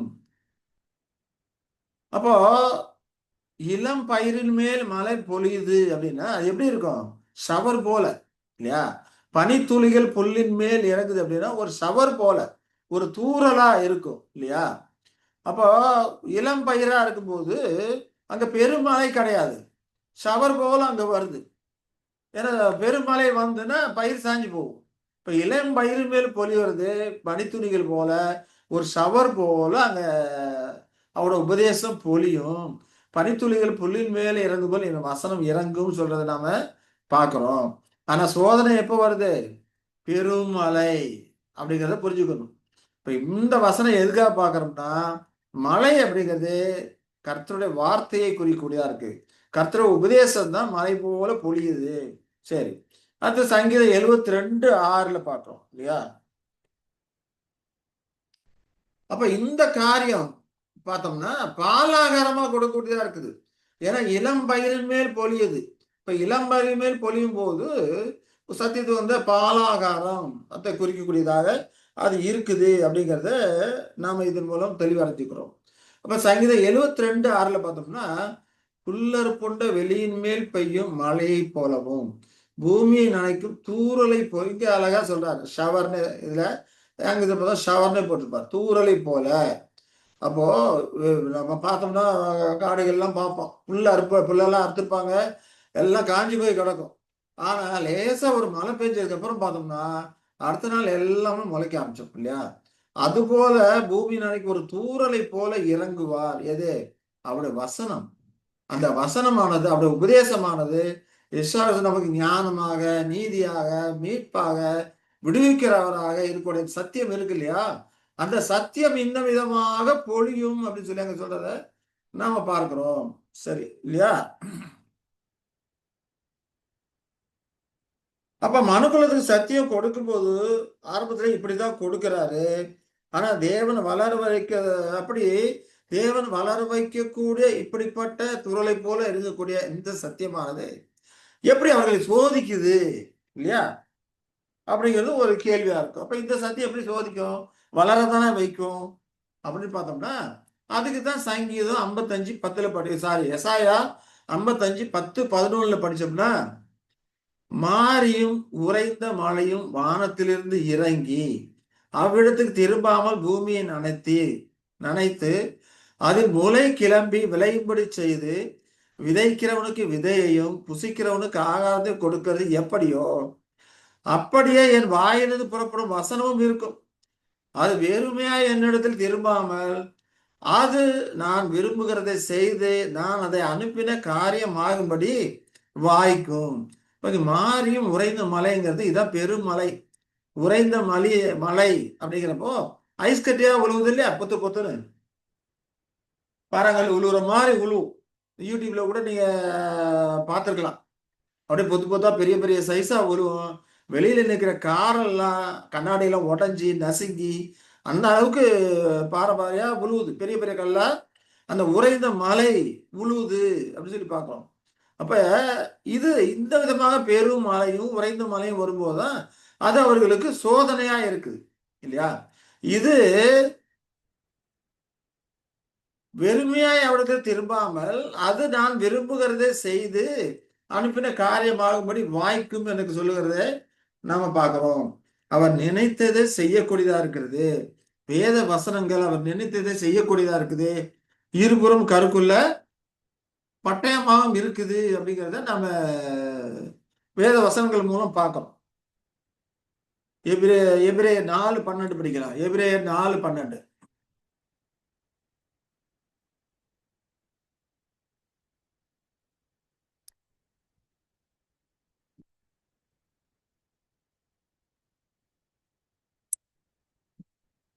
எபிரேயர் 4:12 என்ன சொல்றாரு? தேவனுடைய வார்த்தையானது ஜீவனும் வல்லமையும் உள்ளதாயும் இருபுறம் கருக்குள்ள எந்த பட்டயத்திலும் கருக்கானதாயும் ஆத்மாவையும் ஆவியையும் கணுக்களையும் ஊனையும் பிரிக்கத்தக்கதாக உருவ குத்துகிறதாயும் இதயத்தின் நினைவுகளையும் யோசனைகளையும் வகையறுக்கிறதாயும் இருக்கிறது. அப்ப தேவனுடைய வார்த்தை ஜீவனும் வல்லமை உள்ளதா இருக்குது அப்படின்னு சொல்லி பார்க்கிறோம் இல்லைங்களா. இருபுறம் கருக்குள்ள பட்டயமா இருக்குது, கருக்கானதா இருக்குது. நம்ம ஆத்மா ஆவிய கணுக்களை உருவ கூத்து பிரிக்கத்தக்க உருவ குத்துகிறதா இருக்கு. நம்முடைய இதயத்தின் நினைவுகள் யோசனைகளை எல்லாம் வகையறுத்து நமக்கு வெளிப்படுத்தக்கூடியதா இருக்கு. நம்முடைய யோசனைகள் எப்படி இருக்கு, இதயத்தின் நினைவு எப்படி இருக்குது, அதுல எவ்வளவு பாவம் இருக்கு, எவ்வளவு சுயநலம் இருக்கு, எவ்வளவு தப்பற, இது எல்லாத்தையுமே அது நமக்கு வெளிக்காட்டக்கூடியதா இருக்கு. எது? தேவனுடைய சத்தியம் இல்லையா.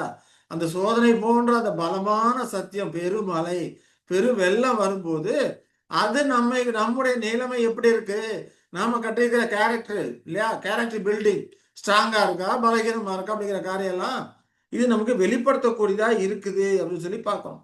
அதுதான் அங்க அப்போ நம்மளை பாதுகாக்கிற சத்தியம் அது சோதிக்கிற சத்தியமாகவும் ஆகுது. பலமா வரும்போது சோதிக்கிற சத்தியமாகவும் ஆகுது. அதுதான் கல்மலை.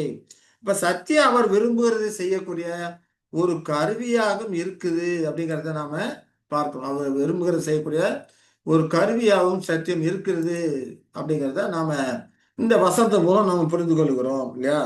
அதுவும் அக்கினியில் ஆகப்பட்டு தப்பினது போல இருக்கும் சொல்லி இந்த இடத்துல சொல்றார். அப்ப பெருமலை அப்படிங்கிறப்போ தேவ சத்தியம் ஏராளமாக வரக்கூடியதா இருக்குது.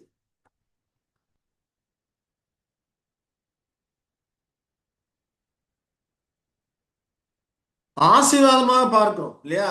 ஒரு சிலருக்கு ஆசீர்வாதமா இருக்கு, அநேகருக்கு அது சோதனையா இருக்கிறது. கட்டுமானம் சரியா இருந்தா அந்த கேரக்டரை வளர்க்கும் இல்லையா. பெருமழை வருது, கட்டுமானம் சரியா இருக்கு, தேடி பார்த்து கண்மலையுமே தன்னை வீட்டை கட்டி இருக்கிறான். இப்ப அது அவனுக்கு ஆசீர்வாதமா இருக்கும் இல்லையா. கட்டுமானம் சரியா இருக்குது, கேரக்டரை வளர்க்கக்கூடியதா இருக்குது. ஆனா சரி இல்லைன்னா சரி இல்லாததை அது காட்டக்கூடியதா இருக்கும். ஏன்னா கணுக்களை ஊனி பிரிக்கத்தக்கதாக உருவ குத்தக்கூடியதாக இருக்குது. இதயத்தின் நினைவுகள் யோசனைகளை வரையறது காட்டக்கூடியதா இருக்கிறது அப்படின்னு சொல்லி பார்க்கிறோம். அப்போ பரோசியாவில் பார்த்தோம்னா 6 வால்யூம் ரசல் எழுதியிருக்கிறார் இல்லையா. 6 வால்யூம் வருது. ஆனா எபிபனி காலத்துல பார்த்தோம்னா 17 வால்யூம். இப்ப பரோசியா காலத்துல சத்தியம் வந்ததை காட்டிலும் எபிபனி காலத்துல அதிகமா வருது. அங்க 17 வால்யூம் எழுதியிருக்கிறாரு. பிடிபிஎஸ் இருக்குது, ரீபிரிண்ட் இருக்குது இல்லையா. அப்ப புத்தி இல்லாதவர்கள் பரோசியா காலத்துல சத்தியத்தை நிராகரிக்க ஆரம்பிப்பாங்க. ஏன்னா பருவசிய காலம் அப்படிங்கிறப்போ அது அறுவடை காலமா இருக்கிறது. அறுவடை காலத்துல அநேகருடைய இருதயத்தின் நினைவுகளை வெளியரங்கமாகும். அவருடைய காரியங்கள்லாம் வெளிச்சத்துக்கு வரக்கூடியதா இருக்கும் அப்படிங்கிறப்போ, அப்ப அநேகர் என்ன பண்ணுவாங்க? சத்தியத்தை மறுதலிக்க ஆரம்பிப்பாங்க. அப்போ எபிபனி காலத்துல இந்த பரோச சத்தியத்தை வந்து மறுபடியும் நிலைநாட்ட வேண்டியது ஒரு காரியமா இருக்குது. புதிதாக அநேக பல பரோசிய எபிபனி கால சத்தியங்களும் வர வேண்டியதா இருக்குது. அப்ப ரெண்டும் சேரும்போது அங்க பெருமலை அப்படிங்கிறத நாம பார்க்கிறோம். உதாரணத்துக்கு பார்த்தோம்னா ரசல் மறைவுக்கு பின்னெல்லாம் பார்த்தோம்னா அந்த புத்தி இல்லாத இருக்கக்கூடியவர்கள் பரோசிய கால சத்தியத்தெல்லாம் நிராகரிக்க ஆரம்பிச்சாங்க. அப்போ எபிபனி காலத்துல அவர்கள் நிராகரித்த அந்த சத்தியங்கள் எல்லாம் அது சரியான சத்தியம் தான் சொல்லி நிரூபணம் பண்ண வேண்டியது ஒரு அவசியமா ஒரு காரியமா இருக்குது. அது மட்டும் இல்லாம எபிபனி காலம் நடுப்பகல் வரைக்கும் அதிகமாய் பிரகாசிக்கிற சூரிய வெளிச்சத்தை போல இருக்கும் அப்படிங்கிறார். அப்ப அந்த காலத்துக்கு ஏற்ற சத்தியம் அந்த காலத்துல வெளியாகக்கூடியதா இருக்குது. அப்ப ஏற்கனவே இருக்கிற சத்தியத்தை நிரூபணம் பண்ணி காட்டணும், சரி அப்படிங்கிற நிரூபணம் பண்ணி காட்டணும். அதே போல புதிதாக வந்த எபிபனி கால சத்தியம் இருக்குது. அப்ப ரெண்டும் சேரும்போது பெரும் மலையாக அங்க இருக்கிறது. இப்ப அப்போ சொல்ல உதாரணம் பார்த்தோம்னா அப்போ இருக்கிற காலம் வரைக்கும் சத்தியம் தெளிவா இருந்தது. தப்பறை இல்லாதபடி அவர்கள் பாதுகாத்து கொண்டே இருந்தாங்க இல்லையா? தெளிவில்லாத காரியங்களை தெளிவாக்கினார். அந்த காலகட்டத்தில் பார்த்தோம்னா இயேசு 2ஆம் வருகையில வந்துட்டாரு அப்படின்னு சொல்லி கூட சிலர் நினைச்சாங்க. அப்படி இல்லை. அதற்கு முன்னால விசுவாசத்தோட நேரணும், பாவ மனுஷன் வெளிப்படணும், அது வந்தாலே அந்த நாள் வராது அப்படிங்கிற காரியத்தெல்லாம் அப்போ சில அங்க தெளிவுபடுத்துறாரு இல்லைங்களா? அப்ப தவறான காரியங்கள் கருத்துக்கள் உள்ள வரும்போது அப்போ சில அதெல்லாம் தெளிவுபடுத்துறாரு. ஆனா அப்போ சொல்ல மறைவுக்கு பிறகு விசுவாச வீழ்ச்சி வர ஆரம்பிச்சிருச்சு இல்லையா? முதலாம் நூற்றாண்டுக்கு பிறகு முதலாம் நூற்றாண்டோட அப்போஸ்தலர் காலம் முடிந்து போகுது. அதற்கப்புறம் விசுவாச வீழ்ச்சி ஆரம்பிக்குது. மனுஷன் படிப்படியா வெளியே வர ஆரம்பிக்கிறான் அப்படிங்கிற காரியங்கள் எல்லாம் நாம ஏற்கனவே எலியா பாடத்துல அந்திகிறிஸ்து பாடத்துல நம்ம படிச்சிருக்கிறோம்.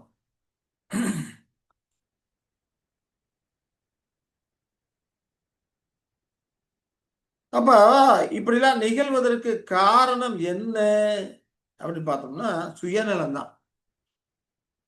எல்லாவற்றையும் நாம கண்ட்ரோல் பண்ணணும், நாம தலைமை சார்ந்து எடுக்கணும் அப்படிங்கிற மாதிரி ஒரு சுயநலம். அப்போஸ்தலர் காலத்துக்கு அப்புறம் அப்போஸ்தலரோட தலைமை சார்ந்த தான் அபகரிக்கணும்னு சொல்லிட்டு அநேகர் வாஞ்சித்து அந்த மாதிரி எல்லாம் போனாங்க. அப்பதான் விசுவாச வீழ்ச்சி எல்லாம் ஆரம்பிக்குது. மனுஷன் உருவாக ஆரம்பிக்கிறான் அப்படிங்கிற காரியங்கள்ல நம்ம ஏற்கனவே பார்த்துருக்கிறோம் இல்லையா? அப்ப எல்லாத்தையும் கண்ட்ரோல் பண்ண வேண்டும்ங்கிற அந்த பேராசை. அப்ப அப்படி இருந்தாலும் கூட எபிபனி காலத்துல பெரும் மலையாக சத்திய வெளிச்சம் வந்து கொண்டே இருக்கிறது. அப்ப இந்த சத்திய காரியமானது 2 வீட்டாரையுமே சோதிக்குது. அப்பொழுது ஓடிக்கொண்டிருக்கிற பரிசுத்தவான்களையும் சோதிக்குது. அதே போல புத்தி இல்லாதவர்களும் சோதிக்குது. ஏன்னா 2 பேரும் வீடு கட்டி இருக்கிறாங்க. இரு வீட்டாருமே சோதிக்குது. ஒரு வீடு நிலைச்சு நிக்குது, இன்னொரு வீடு இடிஞ்சு போகுது. அப்ப வித்தியாசம் எதுல? அஸ்திபாரம். ஒருத்தங்க சத்தியக்காரங்களே சோதித்து பார்த்தாங்க, சோதித்து பார்த்து கட்டுனாங்க. ஆகையினால அவங்களோட கேரக்டர் ஸ்ட்ராங்கா இருந்தது. இதே சோதித்து பார்க்கறது கட்டுமான பொருள்களை பண்ற போது சோதித்து பார்த்தாங்க. ஆனா இன்னொருத்தங்க சோதித்து பார்க்கல. அப்ப சத்தியம் தப்பறையோடு வரும்போது அது அப்படியே அவங்க சொன்னா சரியா தான் இருக்கும், இந்த பாஸ்டர் சொன்னா சரியா தான் இருக்கும், இந்த போதிக்கிறவங்க சொன்னா சரியா தான் இருக்கும் அப்படின்னு நினைச்சு அப்படியே அவங்க அதன் மேலேயே தன்னோட விசுவாச கட்டமைப்பை கட்டும்போது அது இடிந்து போகுது, பலம் இல்லாம இடிந்து போகுது அப்படின்னு சொல்லி நம்ம பார்க்கிறோம் இல்லையா? அப்போ பெருமழை வரும்போது கற்பாறை ஒன்றும் பண்ணாது.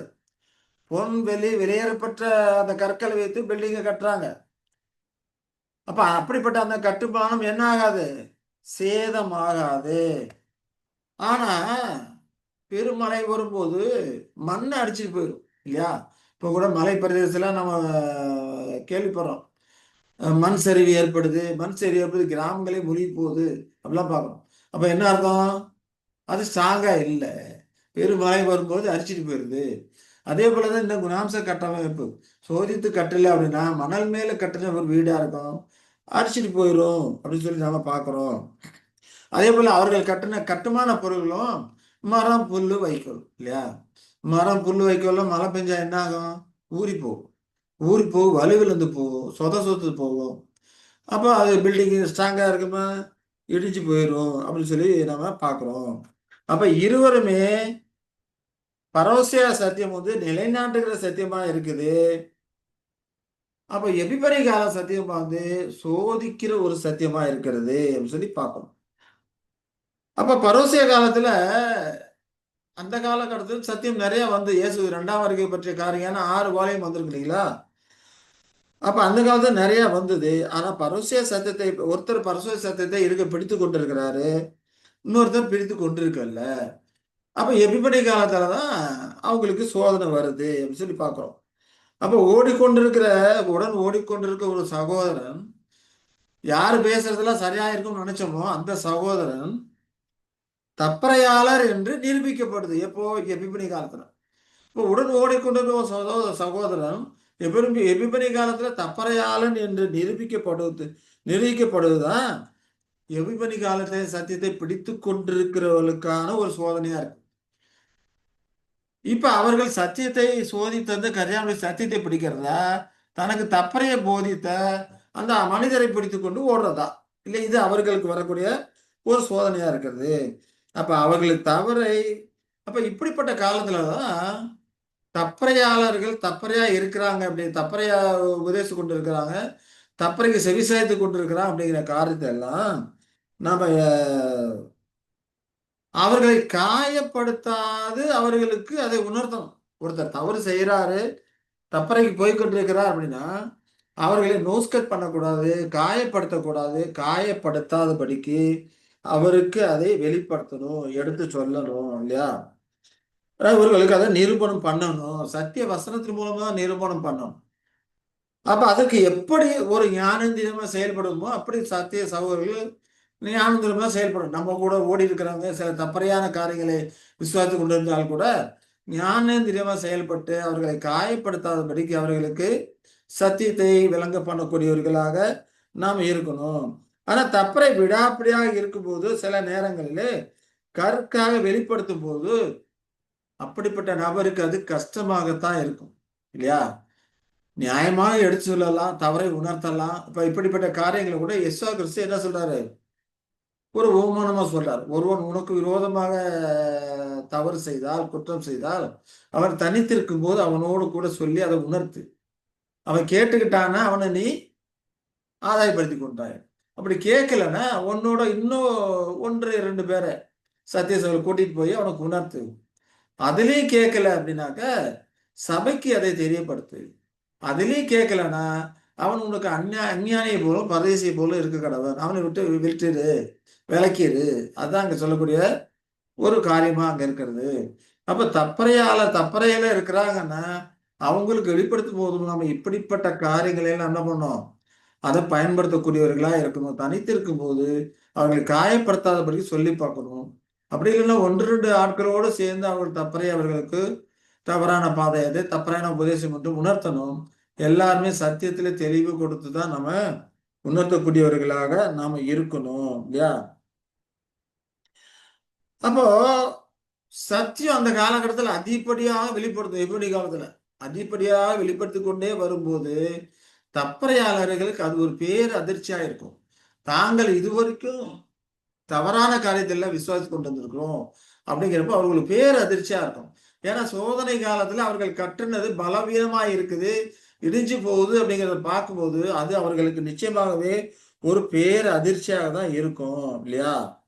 இப்போ கிதியோனோட காரியத்துல பாக்குறோம். மண்டிட்டு தண்ணீர்ல வாய் வச்சு குடிக்கிறாங்க ஒரு குரூப் இல்லையா? இன்னொரு குரூப் கையில அள்ளி குடிக்கிறாங்க. மண்டிட்டு தண்ணீர் குடிக்கிறவங்க எப்படி இருக்கிறாங்க? தப்பறைன்னு தெரியாது, தண்ணி அழுக்கா இருக்கா தெரியாது, அப்படியே வாய் வச்சு உறிஞ்சி அழுக்கோடு சேர்த்து குடிக்கிறவங்களா இருக்கிறாங்க. அப்போ அப்படிப்பட்டவர்கள்லாம் தலைவர்கள் சொன்னது தப்பறை என்று நிரூபிக்கப்படும் போது அப்படிப்பட்டவர்களுக்கு என்னது அதிர்ச்சியா தான் இருக்கும். குடித்த தண்ணீர் அவர்களுக்குள்ளே போய் வேலை செய்யுது, அவர்களுக்கு உடல் சிக்க உண்டாக்கும் போது அது அவர்களுக்கு எப்படி இருக்கும்? அதிர்ச்சியாக தான் அது இருக்கும். ஏன் அந்த மாதிரிலாம் பண்றாங்க, ஏன் அப்படி குடிக்கிறாங்கன்னு பார்த்தோம்னா அவர்களுக்கு சத்தியத்தின் மேல அன்பு இல்லை. சத்தியத்தின் மேல அன்பு இல்லாதனால இப்படிப்பட்ட மாயான காரியங்களுக்கு போய் விடும்படிக்கு அவர்கள் என்ன பண்றாரு, ஒப்பு கொடுத்திருக்கிறார் சொல்லி நாம பார்க்கிறோம். 2 தெசலோனிக்கேயர் 2:9 முதல் 12 வரைக்கும் படிக்கலாம்.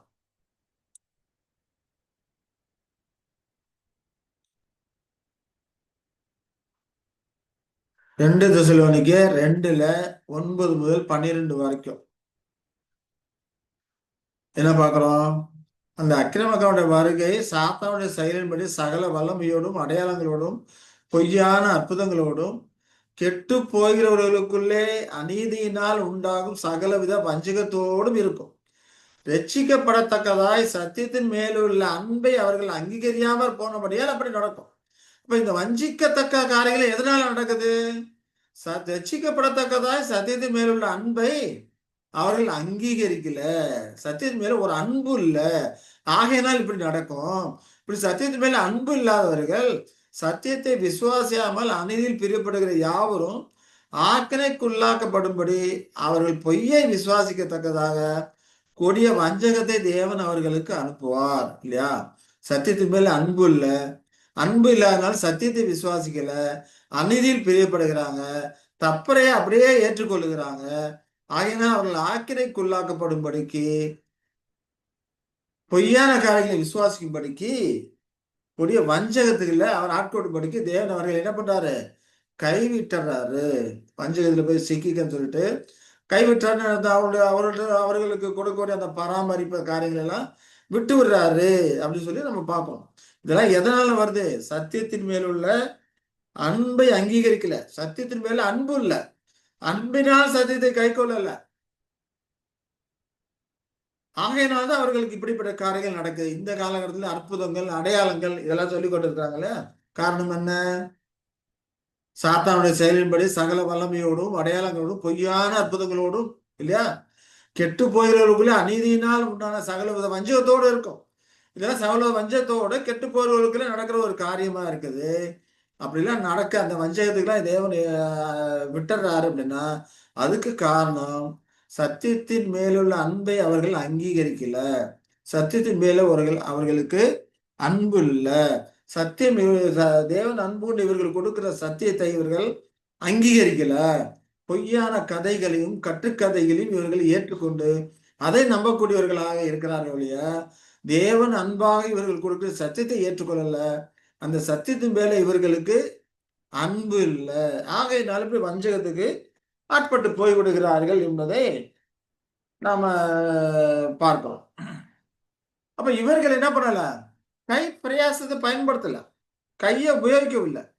கையை உபயோகிக்காம அவர்கள் அந்த விதமாக செய்யறாங்க. அப்ப கையை உபயோகிக்கல, அப்படியே வாய் வச்சு அப்படியே குடிச்சாங்கன்னா அப்ப உபதேசிக்கிறவங்க போதிக்கிறவங்க சொல்லக்கூடிய சத்தியத்தை இவர்கள் இண்டிபெண்டா ஒவ்வொருத்தரும் அதை ஆராய்ச்சி பண்ணணும். இப்ப நான் சத்தியத்தை சொல்றேன், உங்களை கூட போதிக்கிறேன் அப்படின்னா நீங்களும் அதை படிச்சு பார்க்கணும். நாம எதுல இருந்து எடுத்திருக்கோம் அந்த காரியங்களை உங்களுக்கு வெளிப்படுத்துறோம்.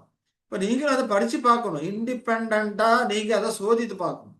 அப்படி சோதித்து பார்த்தாதான் உங்களுடைய குணாம்ச கட்டமைப்பு பலமா இருக்கும். சோதித்து பார்க்காம பிரதர் சொன்னாரு எல்லாம் சரியாதான் இருக்கும், அவர் சரியாதான் இருக்கும் அப்படின்னு சொல்லி நம்பிட்டு போனோம்னா நிச்சயமாவே குணாம்ச கட்டமைப்பு பலவீனமா தான் இருக்கும். இல்லையா? அப்ப தண்ணீரில் அசுத்தம் சோதிக்கலைன்னா தண்ணீரில் அசுத்தம் இருக்கிறது தெரியாது. அதனாலதான் நம்ம ஏற்கனவே படிச்சோம், ஸ்பிரிச்சுவல்னஸ் இருக்கா, ஃபேக்சுவல்னஸ் இருக்கா, ரீசனபிளா இருக்கா, இல்லையா, வேத வசனங்களுக்கு இசைவா இருக்கா, அதெல்லாம் நம்ம பார்க்கணும். அப்ப பரோசியகால சத்தியம் பார்க்கணும். நாமளே இண்டிவிஜுவலா சத்தியக்காரங்களை படிக்கணும், படிச்சு ஆராய்ச்சி பண்ணணும். அப்பதான் அது நிலை நிற்க முடியும். அப்ப எபிபனிகளை சொல்லும் போது இப்ப அந்த விதமாக பரிசுய காலத்துல அவங்க படிக்கல.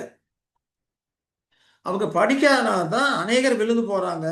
எபிபனியில சத்தியம் சொல்லும் போது அதெல்லாம் அவங்களுக்கு புதிதா தோன்றுது. அநேக பைபிள் ஸ்டூடெண்ட்காரங்க இருக்கிறாங்க. இந்த சத்திய காலையெல்லாம் நம்ம இப்ப எபிபனி காலம் இருக்கோம். எபிபனி காலத்துல ஏரியாவுக்கு இருக்கிற இந்த சத்தியக்காரங்க அவங்களுக்கு சொல்லும் போது அதெல்லாம் அவர்களுக்கு புதுசா தெரியுது. ஏன்னா அவர்களை வந்து பரவசிய வாலிபம் அவங்க படிக்கல. அதெல்லாம் பரவசிய காலத்துல வெளிவந்த சத்தியம் இருக்குது, சத்தியமா இருக்குது. அந்த காலத்தை அவங்க படிக்காதபடிக்கு தங்களுக்கு போதகர்கள் என்ன சொல்றாங்களோ அதை மட்டுமே கேட்டுக்கொண்டு இருக்கிறாங்க. அதனாலதான் அநேக தப்பறைக்குள்ளே போய் கொண்டிருக்கிறாங்க. இண்டிபெண்டா அவர்கள் சத்தியத்தை சோதித்து பார்க்கல. இண்டிபெண்டா அவர்கள் சத்தியத்தை படிச்சு பார்க்கல. வெளியான சத்தியத்தை குறித்து அவங்க சோதிக்கல, படிக்கல, அதுக்கு கீழ்ப்படி நடக்கணும் விரும்பல. போதிக்கிறவங்க சொல்லக்கூடிய காரியங்களை அப்படியே அங்கீகரிக்கக்கூடியவர்களா இருக்கிறாங்க. அதாவது வாய் வச்சு அப்படியே தண்ணியை குடிக்கக்கூடியவர்களா இருக்கிறாங்க. அழுக்கு இருக்கா, அசுத்தம் சேர்ந்து இருக்கா, தூசி துப்பு இருக்கா, அதெல்லாம் பார்க்காம அப்படியே குடிக்கக்கூடியவர்களா இருக்கிறாங்க. அவர்களுக்கு சொந்த பிரயாசம் இல்லை. நாம உழைக்காம பிறர் உழைப்பிலேயே சத்தியம் படித்தோம் என்றால் நிச்சயமாக சத்தியமா தப்பறையா என்று நிர்ணயிக்கக்கூடிய நேரம் வரும்போது தடுமாறத்தக்கவர்களாக நாம இருப்போம். நாமும் படிக்கணும். அது சரியா தப்பா சத்தியம் தானா தப்பறையா நாம படிச்சோம்தான் தடுமாற்றம் இருக்காது. இது எல்லா காலத்துக்கும் பொருத்தமான ஒரு காரியமா இருக்கு. இந்த காலத்துக்கு பொருத்தமான ஒரு காரியமா இருக்குது அப்படின்னு சொல்லி பார்க்கணும். அப்ப இந்த விதமா அவங்க சத்தியம் படிக்கிறது இல்லை, அவங்க ஆராய்ச்சி பண்றது இல்லை அப்படின்னா அது காரணம் என்னன்னு பார்த்தோம்னா அதெல்லாம் சுயநலம் தான். சுயநலம், உலகத்தனம். யாரோ படிச்சுட்டு யாரும் நமக்கு எடுத்து சொல்லுவாங்க, அதை காதில் வாங்கிட்டு போனா போதும் அப்படின்னு பார்த்தோம்னா சோதனை காலம் வரும்போது விழுந்துடும். நாமளும் இண்டிவிஜுவலா படிக்கணும். நாமளும் மற்றொரு சத்தியத்தை எடுத்து சொல்லணும் அப்படிங்கிற பிரயாசம் இருக்கணும். மற்றவர்களுக்கு எடுத்து சொல்லணும்னு நம்ம படிக்கும்போது ரொம்ப நுணுக்கமாக ஆழ்ந்து படிப்போம். ஆனா வெறுமனே கேட்கும்போது அது மறந்து போயிடும், ஆழ்ந்து படிக்க மாட்டோம். அப்போ இண்டிவிஜுவலான தனிப்பட்ட பிரயாசம் ஒவ்வொருத்தருக்கும் அவசியமா இருக்குது. அப்ப அது மட்டும் இல்லாம அதை படிக்கிறதுனால எந்த ஒரு பாப்புலாரிட்டி இல்லையே அப்படின்னு சொல்லி படிக்க மாட்டாங்க இல்லையா? பாப்புலாரிட்டி இல்லை, மற்றவர்கள் மத்தியில ஒரு அங்கீகாரம் இல்லையே, என்ன பிரயோஜனம் இது? இப்படி ஆழமா இவ்வளவு ஆழமா படிக்கிறோமா? சிலர் அடிக்கடி கேட்கிற கேள்விதான், சத்தியத்தை இவ்வளவு ஆழமா படிக்கணுமா, இவ்வளவு தெரிஞ்சுக்கணுமா? இயேசு நம்ம ரட்சகர் மீட்பார், இது தெரிஞ்சா பத்தாதா? இல்லையா? இவ்வளவு ஆழமா படிக்கணுமா? ஏன் அப்படி கேட்குறாங்கன்னா அங்க பாப்புலாரிட்டி இல்லை, ஆகையினால கேட்குறாங்க இல்லையா? அதுபோல தெரிந்த நபருக்கு பிடிக்காதனால படிக்க மாட்டோம். நம்ம குடும்பத்துல இருக்காங்க, குடும்பத்துல ஒரு சிலர் இல்ல அக்கம் பக்கத்துல சில செழிந்த நபர் இருப்பாங்க, அவருக்கு இந்த பைபிள் படிக்கிறதுல பிடிக்காது. நீ எப்ப பார்த்தாலும் இதையே படித்து கொண்டு இருக்கிற அப்படின்னு சொல்லி நம்ம கேலி பண்ணுவாங்க, கிண்டல் பண்ணுவாங்க. ஆகையினால நம்ம படிக்க மாட்டோம் இல்லையா? இப்படியும் படிக்காததுக்கான ரீசனபிள் இருக்குது. அதே போல சத்தியம் படிச்சாவே நம்ம வீட்டுல பிரச்சனை வருது. ஏதாவது பிடிக்காதவங்க திட்டி வீட்டு குடும்பத்துல இருக்கக்கூடிய அங்கத்தினர்கள்ல எல்லாத்துக்குமே அது பிடிக்குமா? பிடிக்காது. நீ எப்ப பார்த்தாலும் இதே படிச்சுட்டு இருக்க, போயிட்டு இருக்க, வந்திருக்க சொல்லிட்டு குடும்பத்தாரிலே நமக்கு எதிரா இருக்கும்போது நம்ம குடும்பத்துல அந்த விதமா பிரச்சனை வருகிறது. அப்படிங்கிறதுனால அநேகர் சத்தியத்தை படிக்க மாட்டாங்க, படிக்க மாட்டாங்க. இதெல்லாம் சத்தியம் படிக்காத இண்டிவிஜுவலா இண்டிபெண்டா சத்தியை படிக்காததற்கான காரண காரியங்களாக இருந்து கொண்டிருக்கிறது. அதே போல ராஜ்யத்துக்கானவைகளை சாட்சிப்படுத்தாததுனால மற்றவர்களுக்கு நாம ராஜ்யத்தை கொடுத்த சொல்லணும், நாம மற்றவர்கள் சாட்சியா இருக்கணும் அப்படிங்கிற காரியத்தை விரும்பாததுனாலே அவங்க படிக்க மாட்டாங்க. ஏதோ ஞாயிற்றுக்கிழமான ஒரு செய்தி கேட்டோம்னா போதும், அவ்வளவுதான். அதுக்கப்புறம் நம்ம எப்படி வேணாலும் வாழ்ந்துக்கலாம் அப்படிங்கிற மாதிரி இருக்கக்கூடியவர்களா இருப்பாங்க. அதே போல மெய்யான சத்தியத்தை படிக்கிற அந்த குரூப்ல பார்த்தோம்னா எண்ணிக்கை குறைவா தான் இருக்கும் இல்லையா? இப்ப எண்ணிக்கை குறைவா இருக்கிறதுனால என்ன, இங்க எண்ணிக்கை குறைவா இருக்கு, எப்ப பார்த்தாலும் சத்தியம் சத்தியம் ட்ரூத்துன்னு சொல்லிட்டு அப்படியே சொல்லிக்கொண்டு இருக்கிறாங்க. ஒரு என்டர்டைன்மெண்ட்டோ ஒரு இதுவோ எதுவுமே இல்லையா? அவர்கள் பிரசங்கத்துல ஏதாவது ஒரு கதை சொல்றாங்களா, இது பண்றாங்களா? எதுவுமே இல்லையே. அப்படிலாம் கூட அநேகர் நினைத்து கொண்டு இருப்பாங்க. இப்படி எண்ணிக்கை குறைவாக இருக்கிறதுனால கூட அவங்க படிக்க மாட்டாங்க, அந்த காரியங்களுக்கெல்லாம் செல்ல மாட்டாங்க. அப்ப மெய்யான சத்தியம் குறைகளை காட்டி கொடுக்கிறது, அதனாலையும் படிக்க மாட்டாங்க. ஏன்னா இப்ப சத்திய வேத வசனமானது இதயத்தின் நினைவுகளும் யோசனைகளும் வகை இருக்கிறதா இருக்கு. நம்முடைய தவறுகளை சுட்டி காட்டக்கூடியதா இருக்குது. நம்முடைய இதயத்தின் நினைவுகளை சுட்டி காட்டக்கூடியதா இருக்கு. பாவமான காரியங்களை சுட்டி காட்டக்கூடியதா இருக்குது. உருவ குத்துகிறதா இருக்குது இல்லையா? ஆகையினால கூட அதை படிக்க மாட்டான். நம்ம தப்பெல்லாம் சுட்டி காட்டிதான் இருக்குது, இதை படிச்சோம்னா நாம உலகத்துல ஜீவிக்க முடியாது, இதே போல நம்ம நடக்க முடியாது அப்படிங்கிற ஒரு தாற்பயம் எல்லாத்துக்கும் நிறைய பேர்த்துக்கிட்ட இருக்குது. ஆகையினாலும் படிக்க மாட்டாங்க. இதை செஞ்சோம்னா ஒவ்வொன்றையும் நம்ம யோசிச்சு யோசிச்சு செய்ய வேண்டியதா இருக்கும், நம்ம இஷ்டத்துக்கு செய்யப்பட முடியாது. ஆகையினால அப்படி இருக்கிறதுனாலே அவங்க என்ன பண்ண மாட்டாங்க, படிக்க மாட்டாங்க.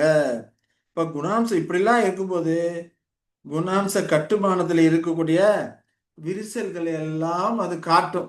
எது? சத்தியம். நம்முடைய குணாம்ச கட்டுமானத்துல எங்கெல்லாம் விரிசல் இருக்குது, எங்கெல்லாம் பலகீனம் இருக்குது, இது எல்லாமே சத்தியமானது நமக்கு வெளிப்படுத்தக்கூடியதா இருக்கிறது. ஆகையினால படிக்க மாட்டாங்க இல்லையா? இதெல்லாம் மீறி தான் நம்ம என்ன பண்ணணும்? சத்திய காரியங்களை படிக்கணும். இப்ப பார்த்தோம்னா ஒரு வீடு நம்மளே சொந்தமா வீடு கட்டியிருக்கணும்னு வச்சுக்கோங்க. வீடு கட்டியிருக்கோம், விளையாண்டுட்டு இருக்கோம். நம்ம கட்டுற வீடு ஸ்ட்ராங்கா இருக்கா, பலகீனமா இருக்கா, ரூஃப் நல்லா ஸ்ட்ராங்கா இருக்குதா, இல்லை ஒருவேளை அங்கங்க கிராக் இருக்கா, இதெல்லாம் நமக்கு எப்படி தெரியும்? எப்போ வெளிப்படும்? நல்ல பலமா ஒரு மழை பெஞ்சதுன்னா வெளிப்படும். நல்லா பலமா மழை பெஞ்சதுன்னா, சில வீடுகள்ல பார்த்தோமா மழை பெஞ்சதுன்னா அங்கங்க ஒழுகும். சில செவுத்துல எல்லாம் அப்படியே முத்து முத்தா தண்ணி நிற்கும். ஓதங்காத்த மாதிரி, ஓதங்காத்தல்னு சொல்லுவாங்களே, அது போல ஊறி போய் உள்ளுக்குள்ள பார்த்தோம் தண்ணி முத்து முத்தா சில இடங்கள்ல நிற்கும். சில இடங்கள்ல ரூப்பு கிராக்குல வழியா தண்ணி உள்ள போய் வெளியே சொட்டும். அது எங்கிருந்து எந்த கிராக் வழியா உள்ள வருதுன்னு கண்டுபிடிக்கிறது கஷ்டம் இல்லையா? இப்ப இதுல இருந்து நமக்கு என்ன தெரிய வருது? மலை அப்படிங்கிற சத்தியம் படிச்சோம்னா நம்முடைய கட்டுமானத்துல இருக்கக்கூடிய கேரக்டர், கட்டுமானத்தில் இருக்கக்கூடிய விரிசல்கள், பலகீனங்கள், இது எல்லாமே நமக்கு வெளிப்படுத்தும் இல்லையா? ஆகையினால இது நமக்கு உருவ குத்தக்கூடியதா, இருவரும் கருக்குள்ள பட்டயம். தப்பு செஞ்சோம்னா உருவ குத்தக்கூடியதா இருக்குது. ஆகையினால அநேகர் இதை என்ன பண்ண மாட்டாங்க? படிக்க மாட்டாங்க, ஆழமா படிக்க மாட்டாங்க, அதை பத்தி யோசிக்கவே மாட்டாங்க. இப்ப இதெல்லாம் என்னது? இப்ப இதுல இருந்து நமக்கு என்ன தெரிய வருது?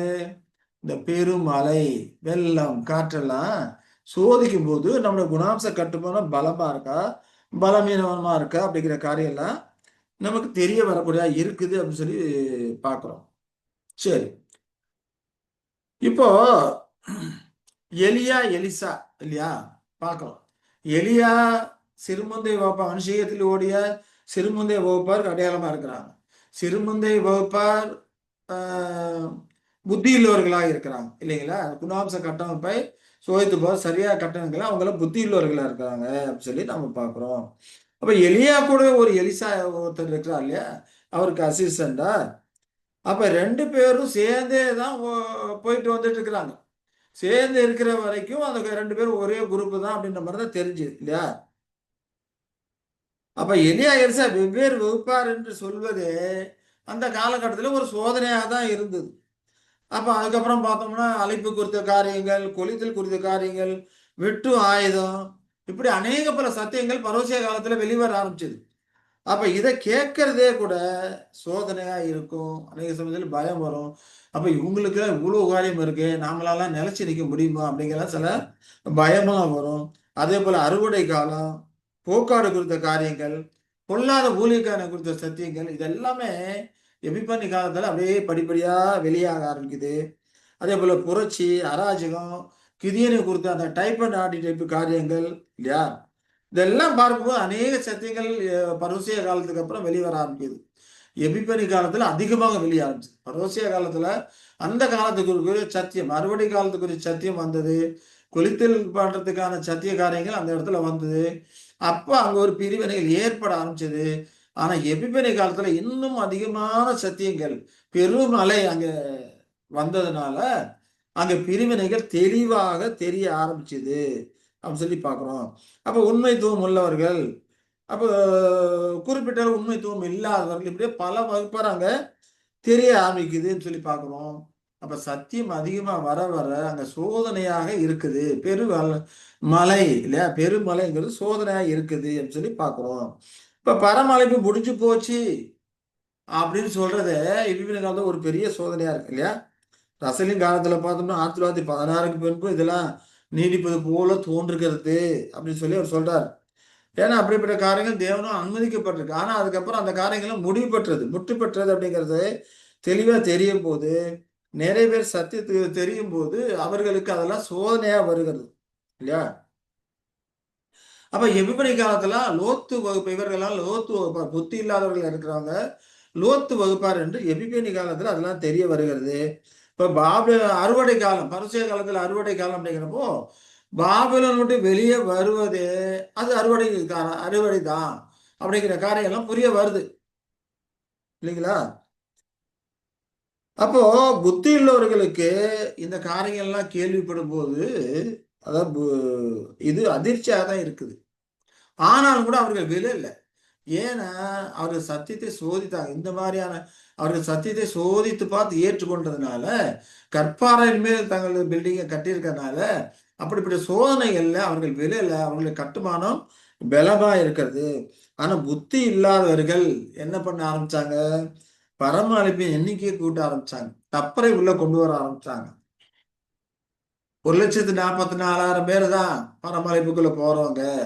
வேற யாரும் கிடையாது அப்படின்னு சொல்லும்போது, அவங்க என்ன பண்ணாங்க? அங்க 1,44,000 பேர் வெளிப்படத்துல சொல்லப்பட்ட அந்த காரியங்கள் எல்லாமே இஸ்ரேல் ஜனங்களுடைய எண்ணிக்கையா இருக்கிறது. அதுக்கப்புறம் பிரஜாதியோட எண்ணிக்கை இன்னும் அதிகமா இருக்கும் என்று அவர்கள் தப்பறையை உள்ள கொண்டு வர ஆரம்பிச்சாங்க. எண்ணிக்கையை கூட்ட முயற்சித்தாங்க. சத்தியம் சொல்றது அப்படிங்கிறது சத்தியத்தை வெளிப்படுத்தவா? இல்ல பரமளிப்புல இன்னும் ஆட்கள் இருக்கிறாங்க அப்படின்னு சொல்லிட்டு அந்த எண்ணிக்கையை கூட்டுறதுக்கா? இல்ல இந்த காரியங்கள்லாம் அவருக்கு சோதனை. எண்ணிக்கையை கூட்டுறோமே அது சரியா? தவறா? இப்படி நம்ம இஷ்டத்துக்கு சொல்றோமே தவறாச்சே அப்படிங்கறதெல்லாம் அவர் நினைக்கிறது இல்ல. இதெல்லாம் அவர்களுக்கு ஒரு சோதனையாக இருக்கிறது. அப்ப பரமழைப்பு இன்னும் இருக்கிறது என்று கூட்டுவது அவருக்கு ஒரு பெரிய சோதனையா இருக்குது சொல்லி பார்க்கிறோம். இன்னைக்கும் கூட அநேகர் இன்னும் பரமழைப்பு இருக்கு. நாமெல்லாம் பரிசுத்தவான்கள் ஓட்டத்துல ஓடிக்கொண்டு இருக்கிறோம் அப்படிலாம் சொல்லிக்கொண்டு இன்னைக்கும் அநேகர் இருக்கக்கூடியவர்களா இருக்கிறாங்க. இது எல்லாமே அவர்களுக்கு ஒரு சோதனை. இன்னும் வரக்கூடிய காலம் இன்னும் அதிகமாக பெருமழை வந்து கொண்டே இருக்குது. சத்திய வெளிச்சம் வந்து கொண்டே இருக்கிறது. இது எல்லாமே அவர்களுக்கு ஒரு சோதனையா இருக்குது அப்படின்னு சொல்லி நான் பார்க்கிறோம். அப்ப பரமழைப்பு இல்லைன்னு சொல்லிட்டா, அப்ப அவங்களுக்கு ஒரு ஈகோ கிளாஸ் ஆகுது. அப்ப நமக்கு பரமழைப்பு இல்லையா? அந்த பந்தய பொருள் கிடையாதா? நமக்கு ஃபர்ஸ்ட் பிரைஸ் கிடையாதா? அப்படிங்கிறப்ப அவர்களுக்குள்ள ஒரு ஈகோ கிளாஸ் ஆகுது. ஆகையினாலதான் எண்ணிக்கையை கூட்டுற காரியங்கள். மற்றபடி வேற ஏதாவது லூப் லைன் கிடைக்குமா? இன்னும் இருக்கு ஓடுறதுக்கு. அந்த ஓட்டம் இன்னும் இருக்குன்னு சொல்றது லூப் லைன் ஏதாவது கிடைக்குமான்னு சொல்லிட்டு அவங்க தப்பறையை உள்ளே கொண்டு வர்றதுக்கு அநேக பல முயற்சிகள் சொல்றாங்க. அது மட்டும் இல்லாம அந்த திரளான கூட்டத்தார் அப்படின்னு சொல்லும்போது அதெல்லாம் வந்து திரள் கூட்டத்தார் கிடையாது. அதெல்லாம் உலக மக்களுக்கான நியாய தீர்ப்பு அப்படிங்கிற மாதிரியான தப்பறைகள் எல்லாம் அவங்க கொண்டு வர்றாங்க. இப்ப மனுஷீகத்தை கொண்டு வர்றாங்க அப்படின்னு சொல்லி நம்ம பார்க்கிறோம். அப்ப இது எல்லாமே புத்தி உள்ளவர்களுக்கான சோதனையாகவும் அது இருக்கக்கூடியதா இருக்குது. புத்தி இல்லாதவர்களுக்கான சோதனையாகவும் இருக்கக்கூடியதா இருக்கிறது. மனுஷீகத்தை பிரகாரத்துக்கு வெளியேயும் புது சிருஷ்டியை பிரகாரத்துக்கு உள்ளேயும் கொண்டு வரணும் இல்லையா? இப்போ பிரிவினை வந்த உடனே எல்லாமே எங்க வந்துட்டாங்க? அந்த திரள் கூட்டத்தார் பிரகாரத்துல இருக்கிறாங்க. இப்ப பிரகாரத்துல இருக்கும்போது ஆட்டுக்குட்டி ரத்தத்தை தோய்த்து வெளுக்கணும். இப்படி வெளுக்கும் போது மனுஷீகம் பிரகாரத்துக்கு வெளியே போகணும். பாளையத்துக்கு புறம்போய் போகணும். ஏன்னா சாத்தானுக்கு ஒப்பு கொடுக்குறேன்னு சொல்றாரு இல்லையா? அதுபோல் மாம்சீகத்தை அங்க அழிச்சு போடணும். பலி செலுத்தணும். அதற்கேற்ற விதமாக தேவன் அதற்கான சூழ்நிலைகளை அவருக்கு கொடுப்பார். அப்ப அந்த விதமா பலி செலுத்தணும். புது சிருஷ்டிய பிரகாரத்துல கொண்டு வரணும். இதுல அவர்கள் ஓடணும். ஆனா அவர்கள் மேலும் மேலும் தப்பறையே உள்ள கொண்டு வர்றதுக்கான முயற்சியை எடுத்துக்கொண்டு இருக்கிறாங்க. இதெல்லாம் அந்த அந்த காலகட்டத்துல நடந்து கொண்டிருக்கக்கூடிய ஒரு காரியமா இருக்கு. இப்ப ராஜ செய்தியை சாட்சி கொடுக்காம மற்றவர்களை குறை கூறீங்களே அப்படின்னு சொல்ல கூட அந்த எபிபனி காலத்துல அநேகர் சொல்லக்கூடியவர்களா இருக்கிறாங்க. ராஜ்ய செய்தியை நீங்க சொல்றது இல்லை, அதுக்கு பதிலாக நீங்க இது திரள் கூட்டம் அது இது சொல்லி குறை சொல்லி கொண்டு இருக்கிறீங்களே அப்படிங்கிற சில குற்றச்சாட்டுகள் வரும். அது மட்டும் இல்லாம ஆசாரியன் மகிமையின் வஸ்திரத்தை உடுத்துவதற்கு முன்பு போக்காட்டை வழிநடத்தணும் இல்லையா? அப்போ போக்காட்டை வழிநடத்தும் போது ஆடை என்ன பண்ணும்? முரண்டு பிடிக்கும் இல்லையா? அப்ப எபிபனி தூதுவர்களா இருக்கிறவங்க பிரபலமானவர்களா இருக்க மாட்டாங்க. எலிசா எலிசா விட்டு விட்ட பிறகுதான் அதெல்லாம் தெரிய வருது இல்லைங்களா? ஒரு குரூப் இருக்குது அப்படிங்கிற காரியம்லாம் தெரிய வருது அப்படின்னு சொல்லி பார்க்கணும். அப்ப 1914க்கு பிறகு எலியாவின் வேலை என்ன? போக்காட்டை வழிநடத்தணும். அப்ப எலிசாவின் வேலை இஸ்ரவேலுக்கு தேவனுடைய வாயாக இருக்கணும். அதாவது கிறிஸ்துவ மண்டலத்துக்கு ஒரு மறுசீரமைப்பு வேலையை எலிசா செய்யணும் இல்லைங்களா? அப்போ பிறரை அந்த காலகட்டத்துல இப்ப ஜான்சன் பார்த்தோம்னா ருதர்போர்டு அவர் 2ஆம் மரணத்துக்கான வகுப்பார் அப்படிலாம் சிலருக்கு ஒரு காரியங்களே சொல்றார். அப்ப அங்க என்ன சொல்றாங்கன்னா பிறரை நியாயந்திருக்க கூடாது அப்படிலாம் சொல்றாங்க இல்லையா? இவர் எப்படி நியாயந்திருக்கிறாரு சொல்லும்போது, அப்ப யெசுவா சொன்னாரா இப்ப யாரையும் நியாயந்திருக்க கூடாதுன்னு யெசுவா சொன்னாரா அப்படின்னு பார்த்தோம்னா, யெசு அது யார் சொன்னது நியாயந்திருக்க கூடாது அப்படிங்கிற காரியத்தை? பவுல் அப்போஸ்தலன் சொல்றாரு இல்லைங்களா? பவுல் அப்போஸ்தலன் தான் அந்த காரியத்தை குறித்து சொல்றார். ஆனதால் கர்த்தர் வருமளவும் நீங்கள் காலத்துக்கு முன்னே யாதொன்றை குறித்தும் தீர்ப்பு சொல்லாதிருங்கள். இருளில் மறைந்திருக்கிறவைகளை அவர் வெளியரங்கமாக்கி இதயங்களின் யோசனைகளையும் வெளிப்படுத்துவார். அப்பொழுது அவனவனுக்குரிய புகழ்ச்சி தேவனால் உண்டாகும். சகோதரரே, எழுதப்பட்டதற்கு மிஞ்சி என்ன வேண்டாம் என்று நீங்கள் எங்களாலே கற்றுக்கொள்ளவும் ஒருவனும் ஒருவன் நிமித்தம் மற்றொருவனுக்கு விரோதமாய் இருமா படையாதிருக்கவும் நான் உங்கள் நிமித்தம் என்னையும் அப்போலோவையும் திருஷ்டாந்தமாக வைத்து இவைகளை எழுதினேன் என்று அங்கே சொல்லுகிறதை பார்ப்போம். அப்போ இதுல நம்ம என்ன தெரிஞ்சுக்கிறோம்? காலத்துக்கு முன்னே செய்யக்கூடாது இல்லையா? கர்த்தர் வரும்போதும் காலத்துக்கு முன்னே யாதொன்றை குறித்து தீர்ப்பு சொல்லக்கூடாது. காலம் வந்ததுக்கு அப்புறம் காலம் வாங்கும்போது இருளில் மறைந்திருக்கிறவர் அவர் வெளியரங்கமாக்குவாரு.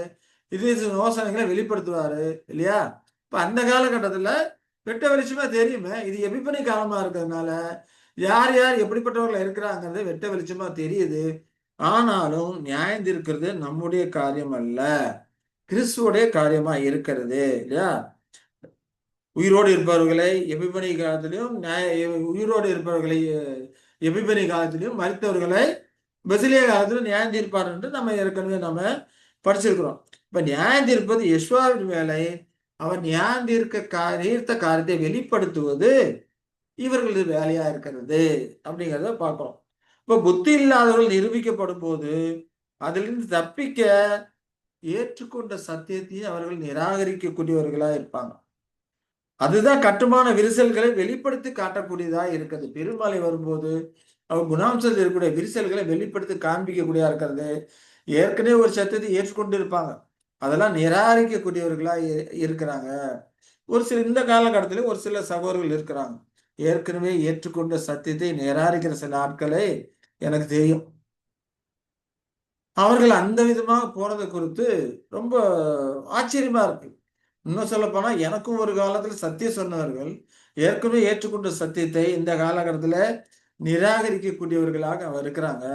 எபிப்பனி பாளைய வகுப்பாருங்கிற வகுப்பாரே கிடையாது, நாமெல்லாம் வாலிபராகி பாத்திரவான்கள் அப்படி சொல்லி கொண்டிருக்கிற ஆட்களும் இருக்கிறாங்க. அப்ப இதெல்லாம் என்னது? அவருடைய குணாம்ச கட்டமைப்பை சரியானபடி அவர்கள் கட்டலை அப்படிங்கிறது நமக்கு இங்க இதன் மூலமாக தெரிய வரக்கூடியதா இருக்கிறது. அடுத்தது பார்த்தோம்னா என்ன வருது? இப்ப இதுவரைக்கும் நம்ம பார்த்த காரியம் பெருமழை. பெருமழை வந்து அவரோட குணாம்ச கட்டம் எப்படி இருக்கிறதுன்னு வெளிப்படுத்துகிறது. அடுத்தது வரக்கூடியது பெரு வெள்ளம் அப்படிங்கிறத நாம பார்க்கிறோம்.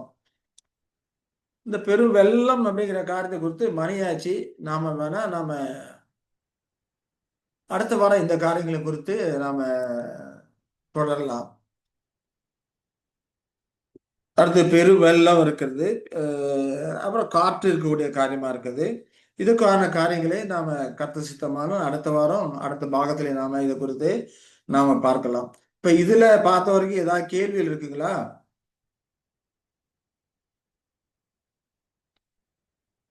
எனக்கு கட் ஏதாவது ஆனிச்சுல, கேள்வி? அதுல மட்டும் நான் எனது செல்லு திடீர்னு சுவிட்ச் ஆஃப் ஆயிடுச்சு.